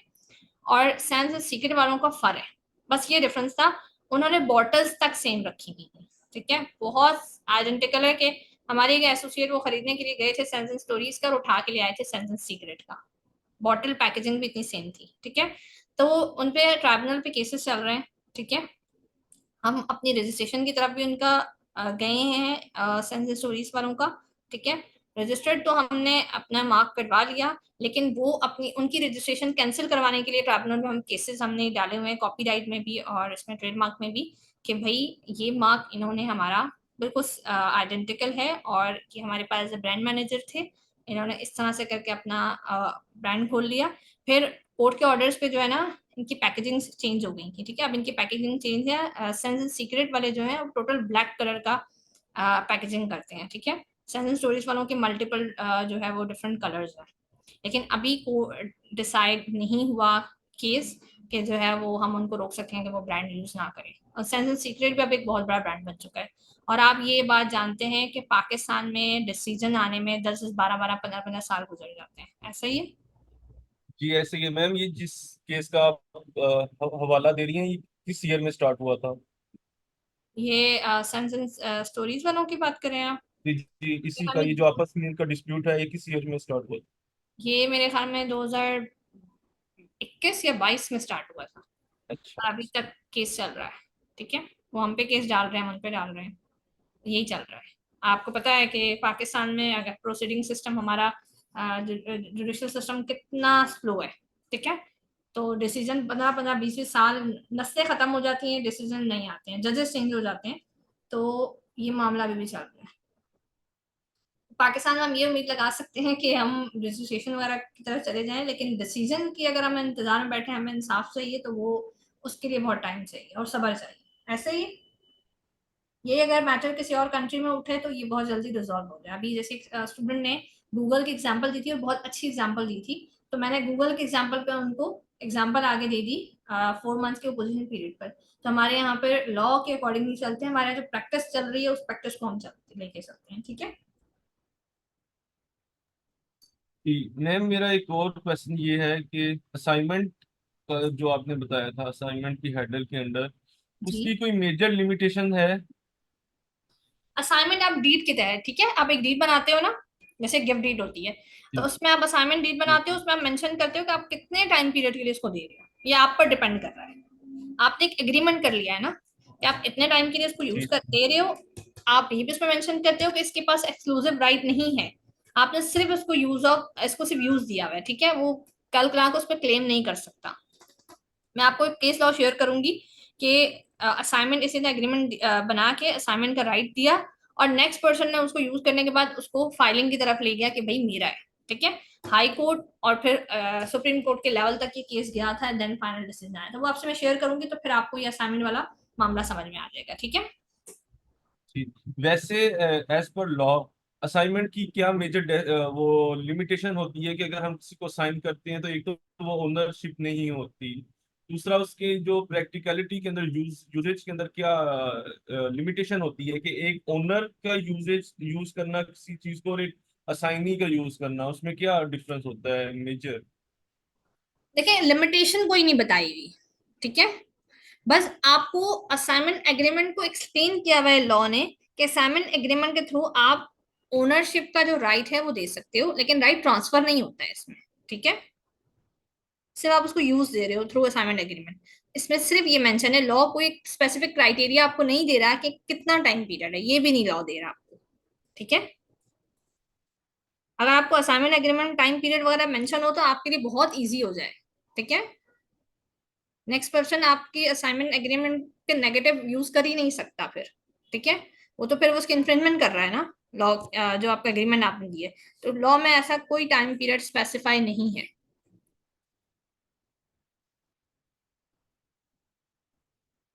क्लियर है ये चीज आपको? जी मैम। चलिए जी, आज की क्लास में, अच्छा मैं आप लोगों को एक चीज और क्लियर कर दूं कि आप लोगों के कंपनी सेक्रेटरी कोर्स में ट्रेडमार्क, कॉपीराइट एंड पेटेंट है। आप लोगों के इसमें बाकी अदर नहीं है। ये मेरी तरफ से मिसअंडरस्टैंडिंग हो गई थी।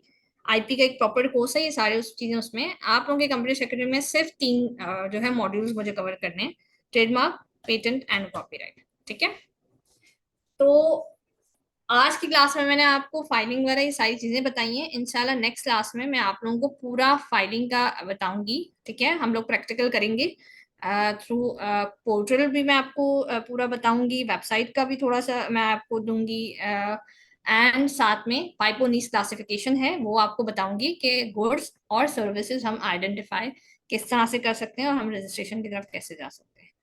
तो यहाँ तक बात क्लियर है?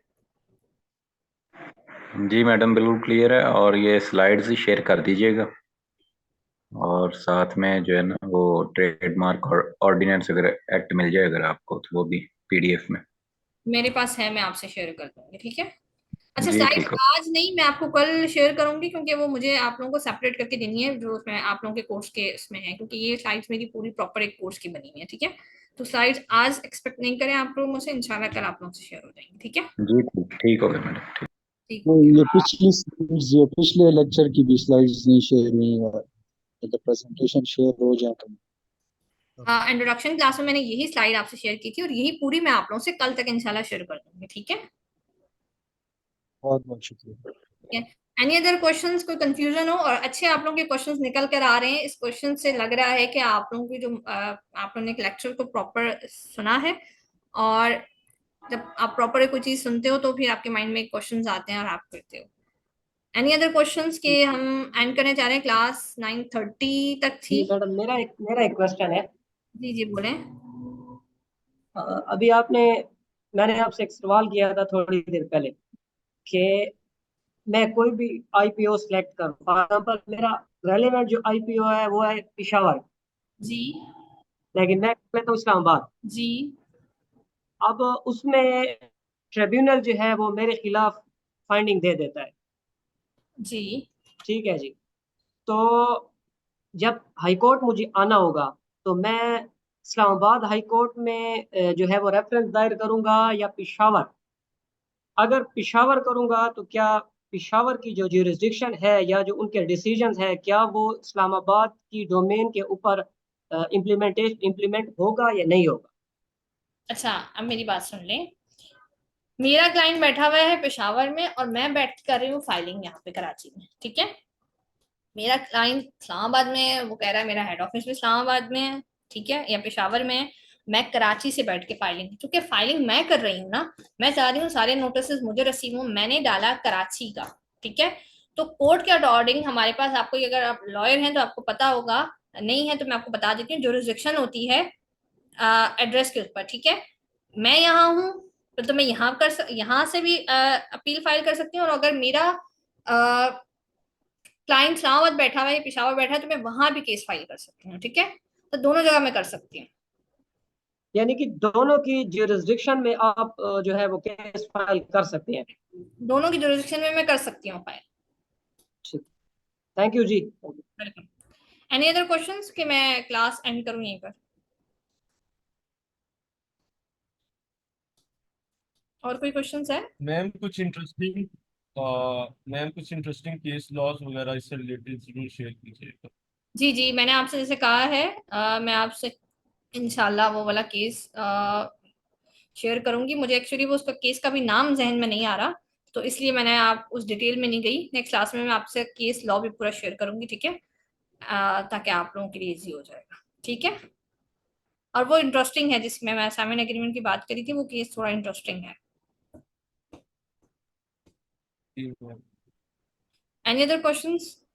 प्लीज एक्सक्यूज मी मैडम, उस केस की भी डिटेल जो है ना वो भी शेयर कर दीजिएगा।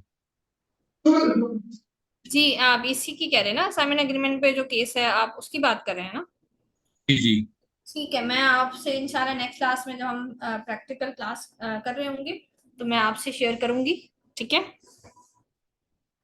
इसके अलावा ये सारी चीजें जो आप सब कह रहे हैं मैं शेयर कर दूंगी। इसके अलावा कोई क्वेश्चन है तो मेरे पास सिर्फ 2 मिनट है, मैं क्लास एंड करने वाली हूँ। नहीं कोई क्वेश्चन नहीं। ठीक है, चलें जी, इंशाल्लाह नेक्स्ट क्लास में मिलते हैं। और मैं आप सबों से ये एक्सपेक्ट कर रही हूँ कि प्रैक्टिकल क्लास से पहले, सॉरी, नेक्स्ट हम प्रैक्टिकल क्लास करेंगे, तो उससे पहले आप लोग वाइपो नीस क्लासिफिकेशन जो वेबसाइट है उसको गो थ्रू करके आइएगा। ठीक है,